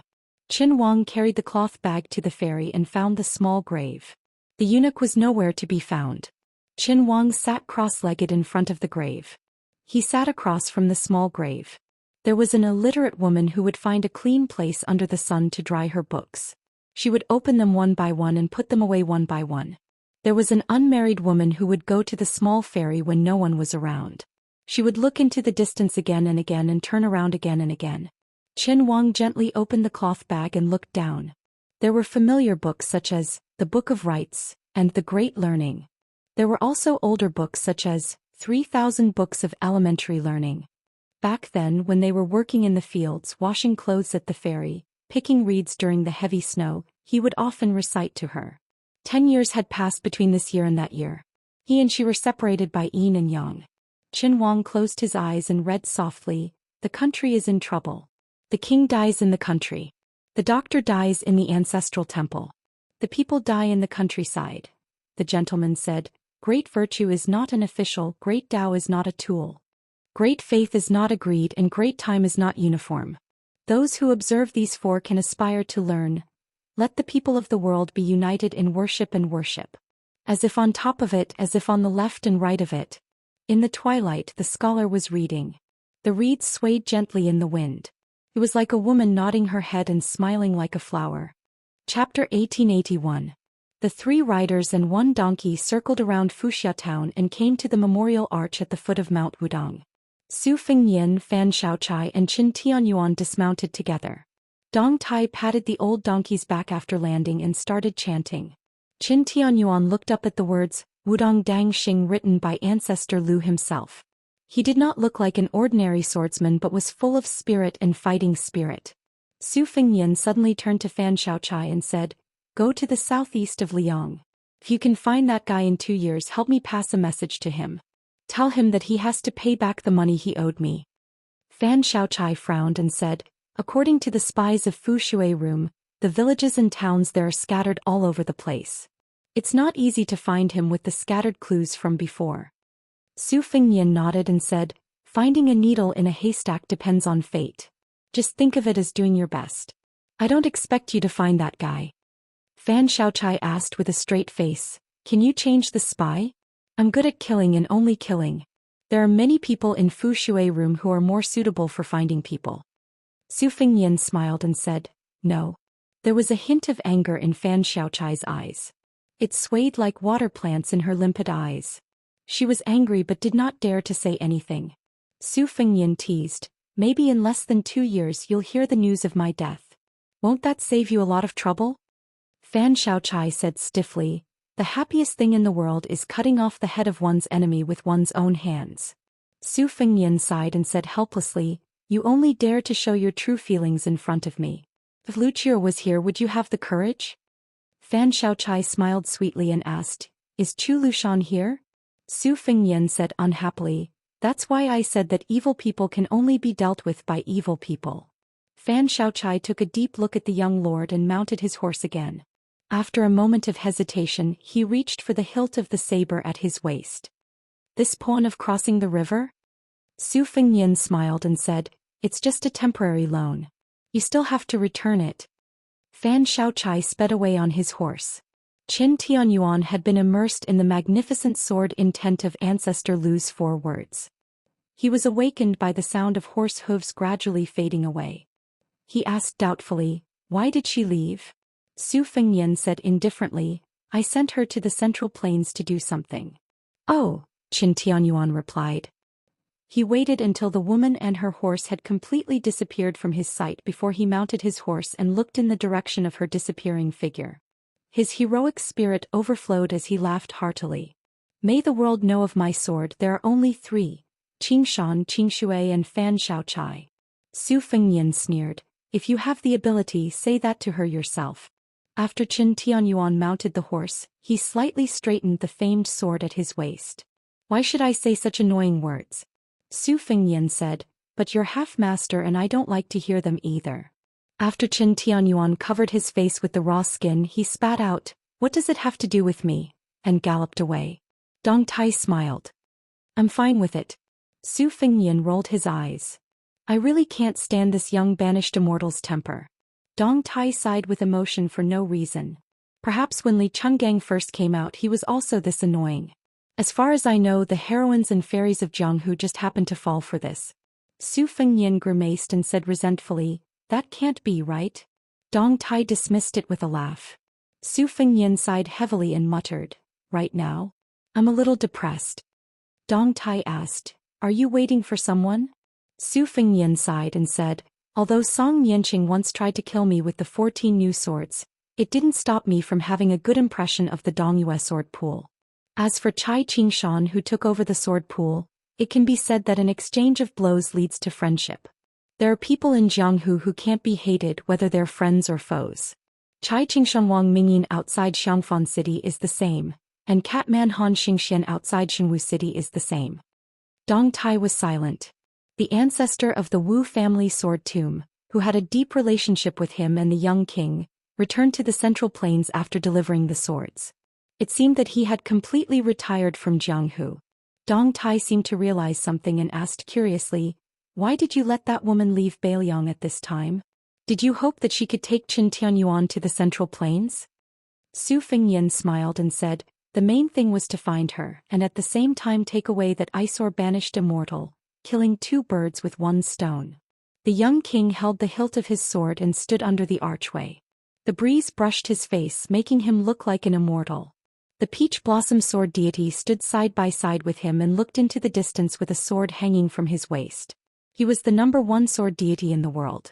Su Fengnian asked softly. The old man with the sheep fur coat, Old Monster Wang, and Chao Chongqing, they all left their fates in the human world. Old Huang also left a sword manual for me. Dongtai, what about you? The peach blossom sword deity, who entered Taoism through swordsmanship and stood shoulder to shoulder with ancestor Lu and Li Chungang at the top of the sword forest, said calmly, I, Dongtai, don't want to die. Su Fengnian said enviously, you're so cool. Dongtai saw Chai Qingshan and the others coming slowly from afar. Obviously he had no intention of accompanying Su Fengnian. He turned around and led the donkey up the mountain. Chai Qingshan and Xianxia walked together. The divine fist of the Central Plains, Feng Zongxi, and the fairies of the Piaomiao Peak also joined in the fun. However, the Snow Hut Spear Saintly Zhongho and his disciples did not appear. Su Fengnian's left shoulder was suddenly patted heavily. He turned around and saw no one. He turned to the other side and still saw no one. Su Fengnian pretended to be surprised. Soon a little girl who was squatting on the ground jumped up and laughed. Are you scared? Su Fengnian squinted his eyes and smiled. The corners of his mouth curled up and his smile was especially gentle. Every time he saw her, from the first meeting to the second meeting, he only felt happy. Su Fengnian stretched out his hand and rubbed her hair. Oh, you've grown taller. She put her hands on her hips and raised her chin high. She puffed out her chest and did not hide her pride. Su Fengnian smiled and asked, where are the little monks Nanbei and Nanbei? She rolled her eyes and said, stupid Nanbei. He's talking to a little Daoist boy called Yufu. I don't want to play with them. You don't know. A little bald head and a little scholar. When these two are together they like to talk to each other. It's even more boring than when those big old bald heads at home gathered together to talk about scriptures and quarrel. Then what about your parents? I'm so worried. Not long ago there was a female pilgrim from Jiangnan on the mountain. I don't know how she recognized my father. She cried so hard. My mother was so angry that smoke was coming out of her 7 orifices. My father took the initiative to wash his clothes for several days, but it was no use. Yesterday he even borrowed some copper coins from the old Daoist of Wudong Mountain, saying that he would let my mother go down the mountain to buy some rouge and face powder. And your mother didn't agree? How could that be? It's not like you don't know that my mother will compete with anyone, but not with rouge and face powder. When she got the money she went down the mountain to the town at the foot of the mountain. When she returned to the mountain, she fiddled with her clothes for almost 2 hours before she was willing to see anyone. Was your father scared? Nonsense. My father kept saying that my mother was as beautiful as a fairy. Unfortunately, when my mother finally calmed down, the female pilgrim used the excuse of leaving to find my parents. After seeing my mother's makeup, the woman didn't say anything. She just glanced at my mother from the corner of her eyes, and then the corners of her mouth curled up. In the end, she ignored my mother and only cared about politely greeting my father. When she left, I saw her quite clearly. She secretly curled her lips at my mother. In this way there was no and then. Lizzie, your mother has met her match. Hey, I didn't think so at the time, but now that I think about it, it really was quite hurtful. Surely it's my fault. When my mother was fiercely applying rouge and face powder, I didn't pay much attention. Otherwise my mother would definitely look better. It's fine. As long as your father thinks your mother looks good, it's fine. That's true, but he has a disciple called Nanbei. At that time my father really had no other choice, so he asked, Nanbei, do you also think that your master's wife is the most beautiful woman in the world? Guess what? Nanbei replied, Master, you said that monks don't lie. After that my mother pulled my father's ear and my father pulled Nanbei's ear. These 3 are really too much. They're like children who can't grow up. Makes me very worried. Su Fengnian, why don't you take me to Mount Qingliang to play? Liangzhou City's meat buns are delicious, but they're a bit expensive. Su Fengnian didn't know whether to laugh or cry as he looked at the girl with her head tilted. He didn't want to disappoint her, so he bent his finger and lightly tapped her forehead. You can go to Mount Qingliang to play, but you have to get your parents' permission. She nodded her head like a chick pecking at rice. Then she tugged on Su Fengnian's sleeve and said in a low voice, When you get to the mountain, see my father. Remember, if you see my father turn around and go back to his room, immediately run away. Su Fengnian was confused. The girl said embarrassedly, these past few years, my father has liked to sharpen his knife when he has nothing to do. Su Fengnian was speechless. Chapter 1882. At this time Chai Qingshan and his party were approaching the archway. Chai Qingshan was standing under the steps. The old man nodded to greet him.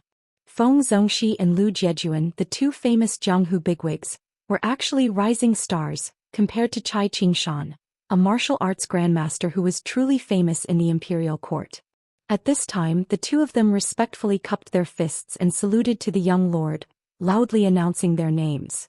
Su Fengnian stretched out his hand and said with a chuckle, this king is only a pilgrim of Wudong Mountain today. You don't have to be so polite. The Li Thing secretly made a face. Su Fengnian smiled. She coughed lightly and winked at him. Su Fengnian held back his laughter and said seriously, let me introduce you. This is Miss Li. She is the most chivalrous and righteous. She is also good at martial arts. People call her. Su Fengnian paused for a moment and quickly turned his head to look at her and winked at her. Back then when they were roaming Jianghu together, one of their favorite things was to give themselves nicknames. At that time, except for Huang, the other three fledgling Jianghu birds were all short-sighted. The only nicknames they could come up with were probably Feng Zongxi's Divine Fist of the Central Plains. They could come up with anything to scare people, and the bolder it sounded, the better. That year Miss Li Zi, who ran away from home, gave herself no less than 20 nicknames. She even lectured Su Fengnian and the guy with the wooden sword. We Wulian heroes can only give wrong names but not wrong nicknames. Therefore people in Jianghu must be very careful when dealing with nicknames. After Su Fengnian read her lips clearly, he continued without leaving a trace. Jianghu people call you Fairy Tong Xian. It's only because Miss Li is proficient in all of the sabers, swords, spears and staffs that you're proficient in that you're able to form your own sect. The girl didn't care about the posture of a heroine and hurriedly reminded, my Qing Gong, don't forget to tell me about it. Su Fengnian could only obediently fill in the gaps and said, Fairy Li's Qing Gong is also very good. Can be said that you are unparalleled in Jianghu. Feng Zongxi and Lu Jiejuan, who were experienced in Jianghu, had sharp eyes. Although they didn't know what the young king was singing, they still did a full set of Jianghu etiquette with the girl. After a full set of etiquette, she, who was addicted to being a heroine, was so happy that she couldn't close her mouth. Suddenly she whispered, Su Fengnian, do you still remember our agreement? Su Fengnian smiled and nodded. Living if you can lie, never stand. Jianghu if you can fly you. She patted Su Fengnian's shoulder rudely. This king will go first, this king will Jianghu. To everyone. To go Jianghu head. Then he crouched down and carried her on his back. His figure flew up like a rainbow. The two of them arrived at the top of Big Lotus Peak. Su Fengnian still carried the heroine on his back, just like when she was tired and wanted him to carry her. She leaned on his back and whispered, Su Fengnian, you have always treated me as a sister, right? Su Fengnian nodded. She suddenly smiled, it's okay. Su Fengnian turned his head slightly and said with a bitter face, you hurt my feelings. She bumped her forehead against his. Su Fengnian turned his head again, full of smiles. She hugged his neck and carefully asked, Su Fengnian, if I take stupid Nanbei and leave Beiliang, will you be angry? Su Fengnian shook his head, of course not. You are a heroine who roams Jianghu. Nanbei is a monk who chants Buddhist scriptures. Why should you get involved? He sniffled. Su Fengnian comforted her, I will definitely find you in the future. She didn't say anything. Between the mountains and rivers, the girl's thoughts were better than all the poems. Near the girl's house was a hastily built thatched cottage.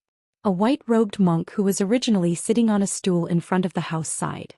When he saw this scene, the middle-aged monk who was washing his wife's clothes did not bother with the washboard. He suddenly stood up and strode towards the simple thatched cottage.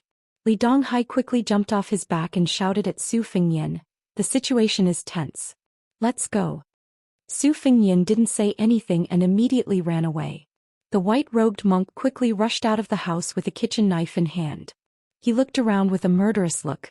This murderous look was probably not inferior to Dong Tai's Taiya sword at the foot of the mountain.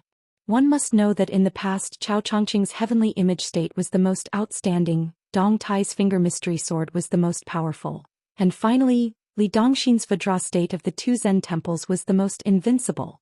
Li Dongxin's aura was like a Buddha lying down, sitting and standing.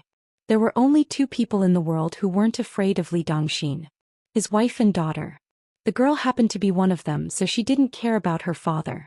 She put her hands behind her back, hummed a tune and leisurely strolled elsewhere. This daughter who didn't know how to love her father. The white-robed monk sighed heavily, put down the kitchen knife, sat back on the stool and continued to wash clothes. When the little monk Nanbei returned to the thatched cottage, he heard his master talking to himself. The little monk moved a stool and sat down, asking, "Master, are you reciting scriptures?" "You can say that, it's just a little difficult. Every household, temple has its own difficult scriptures." "Master, but the old abbot said that scriptures are the easiest to recite in the world." "That's why the abbot is the abbot. You can only be the disciple of the abbot's disciple." "Sigh, master, what if I can't find a disciple in the future? If our temple wasn't sealed off, it would be simple. Find a dark and windy day, master will bring you a big sack and catch a little bald head. Now it's difficult." "Master, my disciple is far worse than the old abbot's disciple." "Master, just say that I'm not as good as you." "That won't do, how can there be such a shameless master?" "Master, today Yu Fu helped someone read their fortune and wrote a letter to their family. The two elders insisted on giving Yu Fu money. Yu Fu couldn't refuse them no matter how hard he tried. Yu Fu knew that us master and disciple need to spend money frequently, so he gave the money to disciple. Disciple will return the money to him now."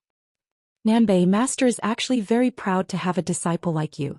"Master, I'll definitely give this money to master's wife." "Alright, where's master's wife?" "Your master's wife, sleeping." Everyone loves to sleep, but there are very few people who understand the samadhi.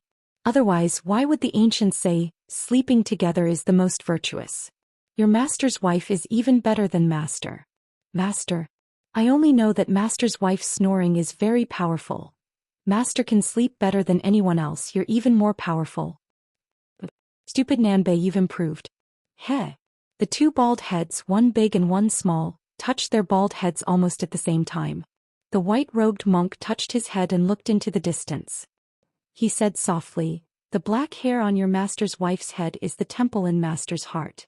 The wrinkles at the corner of her eyes are the scriptures that master never gets tired of looking at. Her snoring is the dharma that master never gets tired of hearing." The little monk was dumbfounded. He didn't know why his master suddenly became so poetic.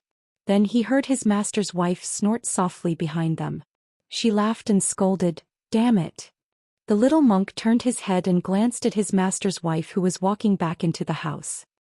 He then looked at his master's serene face and sighed, "Master." The white-robed monk didn't look back. He lowered his head and washed his clothes. He said softly, "Your master's wife thinks that she doesn't look good with rouge. She just wants to hear master say that she looks good. But she doesn't know that in master's eyes she's always so beautiful." The little monk stammered, Master's wife has already gone far." The white-robed monk murmured, "Is peace and quiet far away?" "Not far." "Is the city far away?" "Not far." "Is life and death far away?" "Not far." "Then master's wife and master will naturally be very close." The little monk was confused. He said with heartfelt admiration, "Master, you really have the root of wisdom." The white-robed monk tipped a chestnut on his stupid disciple's bald head. "You're asking for a beating. How can a disciple praise his master for having the root of wisdom?" The little monk looked innocent. The middle-aged monk with his back to the cottage lowered his voice. "Has your master's wife really gone far?" The little monk turned his head and looked back in an instant. Obviously he was already very familiar with this action. He nodded and said in a deep voice, "Master's wife has closed the door." The middle-aged monk said, "Oh." The little monk sighed and moved the bucket and washboard. The white-robed monk smiled and praised, "Disciple, you also have the root of wisdom." The little monk didn't say anything. The white-robed monk folded his hands on his knees and leaned back a little. He looked up at the sky. This poor monk has comprehended all the scriptures and dharma in the world. This poor monk has seen all the beautiful scenes in the world. Only that face that is often covered with thick rouge can never be enough. The white-robed monk smiled and touched his head. "You've become a Buddha." Chapter 1883. If one stood at the top of the big lotus peak and looked down, the two mountain paths in the north and south were like two dragons lying majestically on Mount Wudong. As a famous scenic spot on Mount Wudong, the elephant pool was even more crowded. Family members and visitors lingered here, forgetting to go home. There was a Jianghu man with a loud voice standing on the bluestone beside the pool, talking loudly about the various wonders and anecdotes of the elephant pool. He said that the Wudong senior sword maniac Wang Xiaoping had once secluded himself to comprehend the sword here, which led to the soul-stirring battle with Wang Xinji of the martial emperor city. He also said that the current Prince Liang had practiced his blade here for many years. Before he left the mountain, he was able to force the waterfall to reverse its flow with one strike, which was so powerful that it could reach as far as 10 miles away. The young men and women who listened were all swayed. They were still inexperienced but still looked forward to the young heroes of Jianghu. Everyone was overwhelmed with emotion, as if they had personally witnessed the peerless demeanor of the young martial arts master. There was a pavilion near the elephant pool. Between the elephant pool and the pavilion, there were many stalls selling incense and candles, fortune-telling for people, and all kinds of clever items.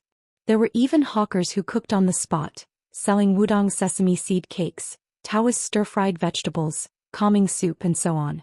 A young man with a bucket on his shoulder stood dumbfounded outside the dense crowd. If he wanted to carry 2 buckets of water, wouldn't he have to fight his way out? He could only follow a deep bluestone path back to the cottage where the mistress was temporarily missing. He put down his shoulder and bucket, took a gourd ladle and bent down to scoop up a ladle of water from the bottom of the water tank. He slowly walked to the vegetable garden and leisurely watered it. After autumn, the greenery of the vegetable garden was not as rich as in spring and summer. It looked a little lonely. He finally squatted at the edge of the vegetable garden with the gourd ladle and wandered thousands of miles. The peach blossom sword deity stood up and walked toward the hut after sensing a familiar aura. He saw Dong Tai, who was leading the donkey, standing outside the short bamboo fence. The peach blossom sword deity didn't push the donkey away until he saw its owner. He fastened the reins and sat down on the small bamboo chair the young man brought over, his buttocks cold. Because Su Fengyan was carrying Li Ti on his back, he was able to reach the summit earlier than Dong Tai. "Have you been to LV Zuding?" he asked with a smile. Dong Tai nodded. "If it wasn't for that tablet, I wouldn't have recognized it." Su Fengyan asked again, "How's the calligraphy?" Dong Tai said indifferently, "Boring." Su Fengyan said with a clear conscience, "When I left the mountain, I wasn't even in the first rank. It's normal for me to be lacking in spirit." It turned out that the simple LV Zuding was built 700 years ago. According to the records of the county, before the young LV Zuding made Mount Wudong a place of cultivation, he climbed the mountain alone with a sword. When he was halfway up the mountain, he looked into the distance. An old man holding a walking stick appeared and asked LV Zuding, who was not famous at the time, about the way of immortality. LV Zuding gave him a prophecy and helped him to attain immortality. In the end, there was a poem that spread widely. It was said that it was written by LV Zuding. "Walking alone, sitting alone, I don't know the world. Only the old locust spirit knows that the immortals have passed." The poem was carved on an ancient tablet by the Wudong Daoists, but the writing was eroded by time. Before Su Fengyan went down the mountain to practice his saber, a young martial granduncle riding a bull was pushed out by his senior brother. He asked Su Fengyan for the tablet inscription that was changed to cursive. Dong Tai looked around, happy and content. Su Fengyan joked, "There are so many martial arts masters on Mount Wudong now. Just in Nanjiang, there's the master saber master Mao Shulang, Qing Baishuang, who's trying to become the scholarly sage Ji Lu, and Wei Miao and Shuesongguan in Shu and Zhao." Dong Tai's words were shocking. "When I was climbing the mountain just now, I saw Gu Jiantang, and then I saw Shenyuan Qingfeng in the LV Zuding." Su Fengyan frowned. "It's not strange that I didn't notice Gu Jiantang climbing the mountain, but Shenyuan Qingfeng was close at hand." Dong Tai hit the nail on the head. During the battle outside Great Peace City, Chao Chongqing seemed to favor this woman who blocked the way. Shenyuan Qingfeng benefited greatly from this, and now he's only a step away. Su Fengyan sighed. "So that's how it is. The opportunities of this woman in charge of the great snow plains can't be explained with common sense. Lu Songtao, Zhao Huangchao, Wang Xinji and Chao Chongqing, they either taught her everything or enlightened her. In the end, she became one of the few masters in the world." Dong Tai said with a bit of sarcasm. You missed out on the most important person, didn't you? Su Fengyan's face was immediately filled with embarrassment. Dong Tai suddenly asked, do you need me to help you block Gu Jiantang whose intentions are unclear? Su Fengyan only felt confused. He didn't know why this aloof peach blossom sword god would suddenly be so kind. After all, Wang Xianji had already come to a conclusion about Dong Tai's character. The general idea was that Dong Tai was extremely passionate about the sword, and was the most emotionless. Therefore he was the most compatible with the way of the heavens. Moreover, Gu Jiantang, who was on the cusp of the Liang imperial court, left his territory without permission and chose to travel incognito to Mount Wudong. It could be said that he had entered the hinterland of Bailiang alone. It was obvious that he wouldn't cause any trouble on Mount Wudong. Even if Su Fengyan wasn't at the peak of his realm, he still had a high chance of winning against Gu Jiantang, who had been hiding his strength for many years. Just as Su Fengyan was puzzled, Dong Tai coughed softly and disappeared in an instant. Su Fengyan subconsciously looked towards the purple bamboo fence and found that even the old donkey had disappeared. With an ashen face, Su Fengyan turned his head stiffly and looked over. Sure enough, in the garden at the northeast corner of the thatched cottage, some of the greenery that had been growing well had been eaten away.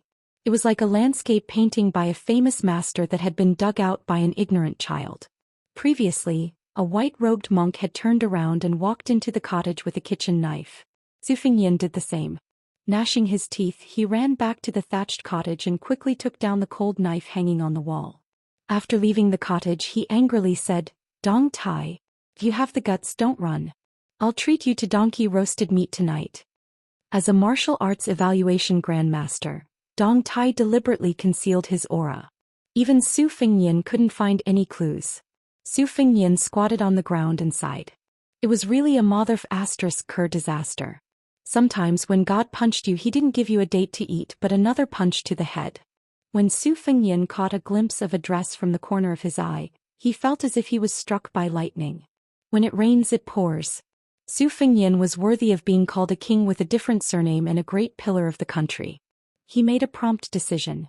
Regardless of whether he could hide for the first time or not, if he could hide for one more day, he would live for one more day. Therefore, when Su Fengyan was about to leave, Jiang Ni's voice filled with grief and indignation came from behind. Surname Su. You're dead today. Chapter 1884. Carrying the red sandalwood box on her back, Jiang Ni suddenly soared into the sky with her sword. She stepped on the great Liang dragon sparrow sword. After the flying sword suddenly stopped, she looked down at the entire big lotus peak with her red eyes. Her murderous aura was shocking. It was unimaginable that a small vegetable garden could make two grandmasters regard it as a pool of thunder. Su Fengyan was out of Jiang Ni's expectations. Not only did he not directly slip down the mountain, he did not even go too far. Instead, he slyly hid in the crowd near the elephant washing pond. He squatted behind a crowded stall and bought 2 pieces of Wudong sesame seed cake from the still charming lady boss. He chewed and swallowed very slowly as if he was tasting his last meal. The lady was also curious about why this handsome young man squatting by her feet was not willing to sit down. She blushed. Could it be that he had that kind of thought? She did not have too many ripples in her heart. She only felt that if she knew the situation would be like this, she would have asked for 2 more copper coins from him. Next to this stall was an old Daoist with a goatee who was interpreting the marriage fortune sticks for people. He was wearing an old Daoist robe that was heavily mended. Looking at the style, it was obvious that he was not a Daoist from Wudong Mountain. On the small table, there was a large bamboo pot that was polished until it was shiny, allowing customers to draw lots and then interpret the fortune sticks to receive money. Su Fengyan looked up and was surprised that this stall's business was booming. There were no less than 30 to 40 devotees waiting to draw lots. The old Daoist calmly sat behind the table, squinting his eyes and twirling his beard. The customer opposite the table was a graceful young woman. She was probably a pilgrim from Gangnam-do who came all the way to Wudong Mountain to burn incense. Although she was not tall and her face was slightly immature, the weight of her chest was very heavy. The old Daoist calmly lifted his but slightly to glance at her waist. "See, what a small waist." He was worried that her waist would be blown apart by a gust of wind. Su Fengyan couldn't help but curse silently. When he was down and out, he had also done this kind of business without any capital, but he had never encountered such a good situation. Often when the bustling temple fair was over, there were no customers with a pair of hands. Looking at Su Fengyan's expression, the woman chuckled softly and said, "Gongzi, although this old immortal Wu is not a Wudong Taoist, within a radius of 100 li, I have heard that his marriage fortune stick is extremely effective. I have seen with my own eyes that quite a few rich young ladies from Liangzhou came here to draw lots. There were even people who rushed over to give money to elder immortal Wu after they got what they wanted. At most, each person gave 10 taels of silver. It was truly a sincere heart." Su Fengyan took a big bite of Wudong's spring sesame seed cake and said snappily, "If I set up a stall here to ask for money, I would also be willing to spend money to hire some women to act. Over time, even if it doesn't work, it will still work." The woman didn't know whether to laugh or cry. As a widowed lady, she also went next door to draw lots with more curiosity than hope. After hearing this young customer boasting so much, she couldn't say anything unpleasant. She could only say, "Gongzi, you really love to joke." Su Fengyan dismissed it with a smile. After the young lady with a slender waist and spectacular breasts shook a lot, she held it tightly in her hand and looked down timidly. He was at a loss. She stretched out her hand to hand the marriage fortune stick, and asked delicately, "Taoist priest, what is the meaning of this stick?" Perhaps she was a woman from a big family. When she handed over the stick, her 2 fingers carefully clamped the end of the stick. She was a bit regretful that he couldn't take advantage of the opportunity to take advantage of the old Taoist priest. He lowered his head to look at the stick in his hand and then solemnly looked up at her. He then picked up the teapot and drank a mouthful of tea to moisten his throat. He then slowly said, "This is the 28th stick." The young lady was uneasy and waited for him to continue. The old Taoist priest smiled, "Young lady, don't worry. Although it's not the best stick, it's still a good stick. It means that if you can't get the person you like this time, you must remember not to be discouraged. There will always be a day when you see the light at the end of the tunnel." The young lady, whose forehead was already sweating, was relieved. She was full of smiles. Her rare graceful bearing of a Bailiang almost made the old Taoist priest infatuated. The young lady let the maid beside her take out an extra 100 copper coins. She happily turned around and left. The next guest was a young man with a sturdy body. He grabbed the stick pot and shook it vigorously.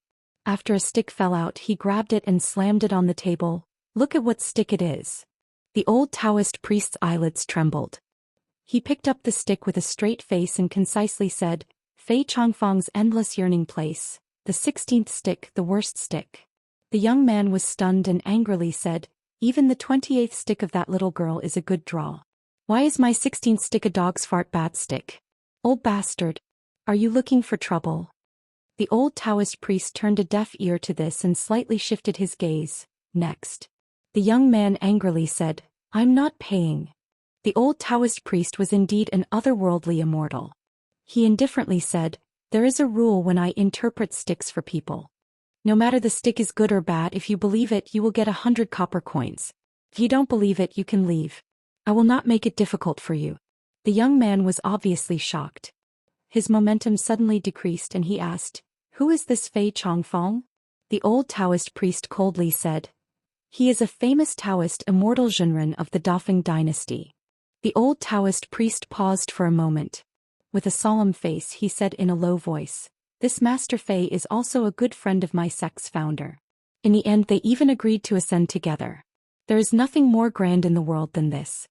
The young man was speechless. In the end, he obediently took out 100 copper coins and gently placed it on the table. He left with a heavy heart. After this small storm, the old Taoist priest had the demeanor of a Taoist master.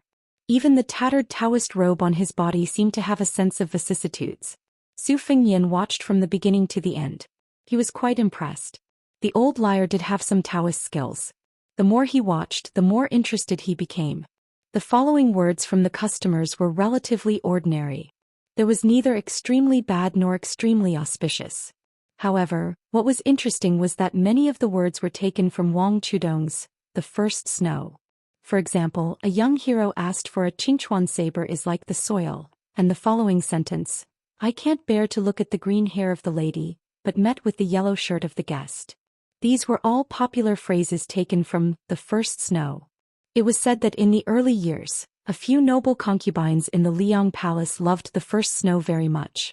Not only that, even the names of the 3 songs of the Beimeng Chess and Sword Music School were chosen from the original songs of The First Snow. It was conceivable that if Wang Chudong were to appear in the Central Plains, he would be a first-class guest. Every time he heard a familiar phrase, Su Fengnian squinted his eyes and smiled. In the end, he looked a little absent-minded. He remembered that there was a woman who was married thousands of miles away. She was infatuated with this book. Su Fengnian sighed. When he was about to stand up, he suddenly squatted back down. Chapter 1885. 2 familiar faces appeared among the endless stream of people at the stall next door. The young master of Yuan Mountain Villa, Zhang Chunlin, carried a sword box on his back.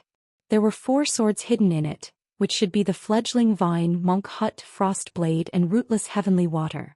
Su Fengnian was at Yuan Mountain Villa when he first met the white-clothed immortals of the Guanyin sect. Among them was the charcoal girl. Later in the western regions, Su Fengnian and Zhang Chunlin met by chance. Unexpectedly, this young man always treated him as a benefactor. Even the sword he cast from the Water Dragon Song Sword Furnace was named Frost Blade. Presumably, this kind of rebellious behavior of a swordsman who did not respect the way of the sword would provoke criticism in Jianghu. Fortunately, Yian Mountain Villa was like the sun in the sky. The Dragon Rock Sword Furnace and the Water Dragon Song Sword Furnace had successively cast more than 10 famous swords, making Yian Mountain Villa one of the top 10 gangs in Liang. Its ranking was even higher than Jiangnan's Drum Platform and Baoyang's Fish Dragon Gang. The other was the young master of the Quick Snow Villa by the Spring Lake, Yuqin Youchuan. Unlike Zhang Chunlin, who traveled alone in Jianghu, she was accompanied by a middle-aged man in plain clothes but with a dignified air. Presumably he was her father, Yuqi Liangfu. Su Fengnian looked at Zhang Chunlin and Yuqin Youchuan, who were walking together, and could not help but smile. They were a good match for each other. Zhang Chunlin had no intention of drawing lots. He just stood by Yuqin Youchuan's side. Looking at her carefully and playfully drawing lots, his gaze was gentle. The old Taoist skill in judging dishes had already been perfected to the point of perfection. As long as it was not the kind of undeniably bad lot, in fact, when encountering a customer whom he considered to be rich and powerful, he would be incomparably adept at describing a plain lot as a good lot. In the final analysis, he had recently taken advantage of the east wind brought by the Wulin World's grand event to set up a stall on Mount Wudong to interpret the lot. It was only a one-off business. Why would he care about returning customers? Therefore, when the young lady, who looked like she came from a good family, handed over the bamboo stick and looked at the content clearly, the old Daoist was not stingy with his smile and said happily, "Miss, this is a rare lucky stick. All the heroes in the hall are here. I wonder who will be the top scholar?" There was also an allusion to this story. It was said that after the previous emperor unified the Central Plains, he opened the imperial examinations for the first time. When he saw all the outstanding talents standing in the main hall, he was very pleased and thus asked this question. "The meaning of this lot is very good. I believe that you don't lack good pursuers around you." Haha, actually, I don't need to say anything more. I just want to say one more thing. It's better if you don't get blinded by your choices and waste your time. Yuqi Liangfu smiled faintly. As a well-deserved authority in Jianghu, he naturally could see the weight of this old Daoist. But no matter what, his daughter was able to draw a good lot. Naturally, he had no reason to be unhappy. Yuqi Juchuan turned his head and said excitedly to his father, "Father, didn't I say that the divination here is very effective?" Yuqi Liangfu's eyes were filled with affection as he smiled and said, "It's very effective." She thought of something and turned her head to ask tentatively, "Daoist priest, can I take this lot?" The old Daoist was in a difficult position. But when he caught a glimpse of the lady's father's action of taking out money, he immediately smiled and said, "It's fine if you take it. I'll just write another one on the spot. It's not a big deal, it's not a big deal." Yuqi Juchuan received the bamboo stick with both hands and winked at her father. Yuqi Liangfu smiled helplessly and simply placed the entire money pouch on the table. She raised the bamboo stick high above her head. Under the warm autumn sun, she raised her head, focused and happy. On the side, Zhang Chunlin also became happy. Because the two villas were both among the top upstarts in Liang Jianghu, and unlike the Wu family's sword tomb and Dongyue sword pool, or the Dragon Tiger Mountain and Wudong Mountain, the Swift Snow Mountain Villa and Yiyan Mountain Villa had the potential to be natural allies. In fact, Yuqi Liangfu had taken a fancy to Zhang Chunlin, who had a gentle temperament, the first time the young man paid a visit, and he had long regarded him as a good son-in-law. Especially Zhang Chunlin, who had suddenly become rich after entering Jianghu, he did not have the bad habit of calling his friends to wander the Jianghu.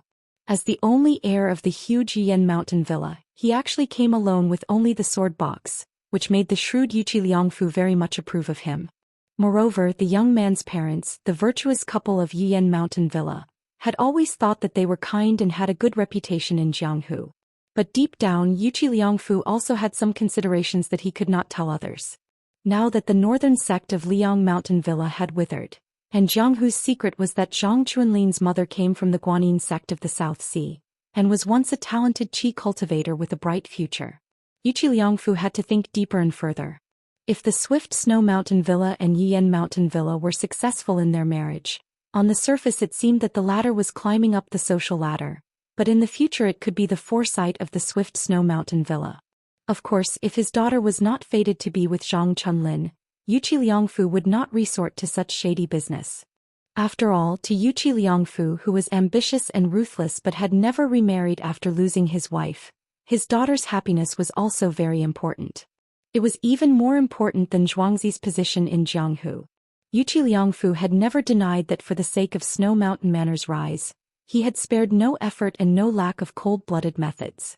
However, this middle-aged man had always insisted that the reason he had put so much effort into Jianghu was so that his only daughter would not have to put so much effort into Jianghu in the future. Yuqi Juquan, who had gotten what he wanted, was leaving shoulder to shoulder with Yuqi Liangfu. He suddenly leaned over and asked in a low voice, "Father, how many more years do you plan on delaying Aunt Lu? Aunt Lu is not young anymore." Yuqi Liangfu, who had not exposed his secret, flushed red. Although that woman had never appeared in the manor, everyone in the manor had more or less heard of her. However, Yuqi Liangfu had never thought that someone would have the guts to let his daughter hear about it. Yuqi Liangfu narrowed his eyes slightly, his thoughts turning rapidly. If he found out who had leaked the heavenly secrets, then don't blame him for throwing that person into the spring deity lake to feed the fishes. Yuqi Juquan seemed to be completely unaware of her father's unsightly expression and gloomy thoughts. She said indifferently, "Then just marry her. It's not a big deal. Father, you're so secretive. You really don't have the slightest bit of heroic spirit. Be careful that I don't worship you in the future." Yuqi Liangfu's expression returned to normal and he softly grunted. She inexplicably added, "You're not allowed to get angry." Yuqi Liangfu smiled and said, "I know." Just as Zhang Chunlin followed the father and daughter and turned around, he caught sight of a person from the corner of his eye. His eyes immediately widened as if he had seen a ghost in broad daylight. However, when he saw that person raise a finger and shushed him, Zhang Chunlin forced himself to remain calm and continued to walk forward with a calm expression. Su Fengyan, who had finished eating the Wudong's spring sesame seed cake, stopped Zhang Chunlin from speaking, then clapped his hands and prepared to leave. After the little clay figurine searched the sky with its sword to no avail, it returned home in a huff. It reckoned that its anger had more or less subsided by now. At the very least, it wouldn't take out its sword and hack people as soon as it saw them. As for whether it would be a few words of abuse or a closed door with Su Fengyan's thick skin, it wouldn't be a big deal. However, at this moment, the dense stream of people between LV Zuding and the elephant cleansing pool suddenly separated, just like Wudong's old sect leader Wang Zhongluo's one finger splitting the river. Chapter 1886. Su Fengyan rubbed his forehead and stood up, but he didn't leave. It was the Mount Hui woman who had walked out of LV Zuding.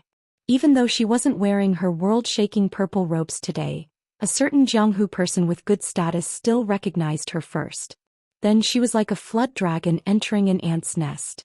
The people in front of her couldn't help but move to the side. Yuqi Liangfu stopped and cupped his fists with a smile. Alliance Master Xianyuan. Xianyuan Qingfeng turned a deaf ear to him and walked past the three of them. Yuqi Liangfu also seemed to be used to this. He stood in place and waited for the owner of the Moonless Tower to walk a dozen steps away before continuing to walk forward. Yuqi Nyochuan couldn't help but turn his head and glance at her. That legendary woman who had made countless heroes of Liang River submit to her purple robes. Of the 13 champions of auspicious talisman, she alone held 3 of them. It was rumored that she had once rejected the current emperor, and even rumored that she comprehended immortality by watching the snow for a night on the Bull Mound. Yuqi Nyochuan murmured in a small voice, "She really is a beautiful woman but cold as ice." Yuqi Liangfu hurriedly glared at his daughter. Xianyuan Qingfeng walked straight to the old Daoist stall. The latter swallowed his saliva and didn't know what to do. She looked down at the silent elder Immortal Wu and calmly asked, "Is it effective?" The old Daoist wasn't blind, nor was he deaf. After learning of this beautiful woman's unique identity, he didn't have the guts to have any devious thoughts even if he were to suddenly become a true Daoist master. Xianyuanzi's mood swings in the Great Snow Plateau were known to almost everyone in Liang. She dared to obstruct Wang Xianji of Martial Emperor City on Guangling River. She dared to obstruct the king of Beiliang, Su Fengnian, outside Great Peace City. She dared to obstruct Chao Chongqing outside Great Peace City. She dared to act so crazily because she was Xianyuanzi. No matter how big Liang River was, how many people could be so unreasonable and crazy? Thus, when the old Daoist heard her question, he braced himself and replied with trepidation, reporting to Alliance Master, "It's not very effective." He really didn't dare to boast. If he didn't meet her requirements, wouldn't he be digging his own grave with a hoe? Xianyuan Qingfeng's lips twitched. Oh. The old Daoist knew that things were not going well. He quickly said, "It works most of the time, but I can't guarantee that it will work every time." Su Fengnian, who was watching from the side, admired the old Taoist's quick-wittedness from the bottom of his heart. In any kind of swindling in the world, the most important thing was to be able to make the words sound. Only then could one be in an invincible position. Ordinary people couldn't do technical work. Unfortunately, he was embarrassingly short of money and had no way to reward her. Xianyuan Qingfeng's face was expressionless. He reached out and grabbed the bamboo tube that contained 108 marriage sticks. He raised his arm slightly and shook it gently. Her wrist, which was as smooth as jade, slowly twisted. Every time the pot turned, the old Daoist's heart would tremble. In the past, it meant that he would receive 100 copper coins, but now it was very likely that he would lose his life. Finally, a stick jumped out of the bamboo tube. After she twisted it, she slowly said, "2 lives in 1 body, a lonely shadow. What number is it?" The old Daoist even had the thought of dying. Did this lousy stick still need him to interpret it? The old Daoist almost collapsed on the bench. He said with a trembling voice, "It's the 84th lot." On the verge of death, the old Daoist suddenly had an idea. He gathered his courage and said loudly, "Alliance Master. This is exactly the kind of situation where it doesn't work." Many kind-hearted pilgrims nearby broke out in cold sweat for the old Daoist. Xianyuan Qingfeng threw the stick back into the bamboo tube and continued to turn it. The old Daoist stared at the bamboo tube without blinking. He muttered in his heart, praying to all the immortals, Buddhas and Bodhisattvas. Not to mention the Zhenwu Great Emperor in Wudong, he didn't even forget the local temple in his hometown in River Province. However, when the woman said the second lot, the old Daoist's heart was completely dead. "Hoping for a fish from a tree, but in the end you won't get it." She still asked, "What number is it?" The sweat-drenched old Daoist sighed softly and said weakly, "It's the 54th lot." He held the stick in one hand and the tube in the other. She didn't throw the stick back into the tube, nor did she say anything. She narrowed her long and narrow red phoenix eyes. The old Daoist lowered his head and said dejectedly, "My lot isn't working." The old Daoist didn't even dare to call himself a poor Daoist anymore. She secretly glanced elsewhere. After a moment of hesitation, she began to shake the bamboo tube for the 3rd time. A bamboo stick gently fell on the table. The old Daoist closed his eyes and pretended to be dead. He heard the cold voice above his head. "Divination determines doubts. If you don't doubt, how can you divine?" The old Daoist, who was already on the verge of collapse, was in a daze. He didn't come back to his senses for a moment. Someone replied on his behalf, "The 11th lot, the middling lot." The old Daoist, who finally came back to his senses, was ecstatic. He said in a heart-wrenching voice, "Alliance Master. It's a neutral lot. It's really a neutral lot." The old Daoist cried tears of joy. The world was like this. After going through the gates of hell and returning to the world of the living, he believed that as long as he had a mouthful of cold water to drink and a cold steamed bun to eat, it would already be a great blessing. She sank into contemplation. After smiling, she unexpectedly shook the bamboo tube for the 4th time. Everyone said that things shouldn't be done more than 3 times, but she still shook the bamboo tube for the 4th time. This time the old Daoist, who had probably resigned himself to fate, somehow found the energy to look left and right, trying to find the benefactor who previously helped him explain the lot. However, it was difficult to find in the vast sea of people. This time, after Xianyuan Qingfeng drew the bamboo stick, he didn't report the contents of the lot. Instead, he looked at it and handed it to the old Daoist. Like the most ordinary person who asked for a lot, he asked, "What's the meaning?" The old Daoist trembled as he took the bamboo stick. He answered loudly, "Winning lot. Winning lot. Winning lot." The old Daoist only repeatedly signed the 2 words in a loud voice. She didn't get angry. After waiting for the old Daoist to calm down a bit, she continued to ask, "What's the meaning?" The old Daoist raised his sleeve to wipe his tears. He stood up with difficulty, held the lot with both hands and bowed. With a terrified expression he said, reporting to Alliance Master, "This lot is the 96th lot. Perhaps 10 years, perhaps 7 or 8 years, perhaps 5 or 6 years, perhaps 3 or 4 years. This lot says that when it comes to marriage, haste makes waste. You must wait patiently." The old Daoist didn't forget to say, "It's not necessarily accurate. It's not necessarily effective." Xianyuan Qingfeng neither agreed nor disagreed. He reached out his hand. The old Daoist hurriedly handed the bamboo stick to this terrifying woman who was like the king of hell. Then she said something that shocked everyone. "Your divination is quite effective. Very good." She lowered her head and put down the bamboo tube. She took out 3 lots in succession. 2 of them instantly turned into fine powder after leaving the bamboo tube. As a result, she only left 2 lots.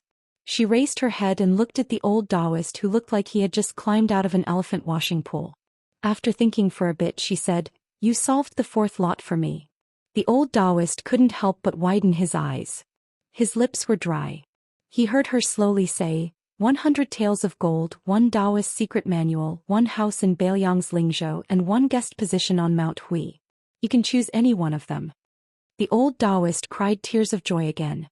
With tears streaming down his old face, he said, "I want to go to Mount Hui. I want to be a guest in Great Snow Plains." Xianyuan Qingfeng turned and left with a cold expression. She took the 2 marriage lots with her.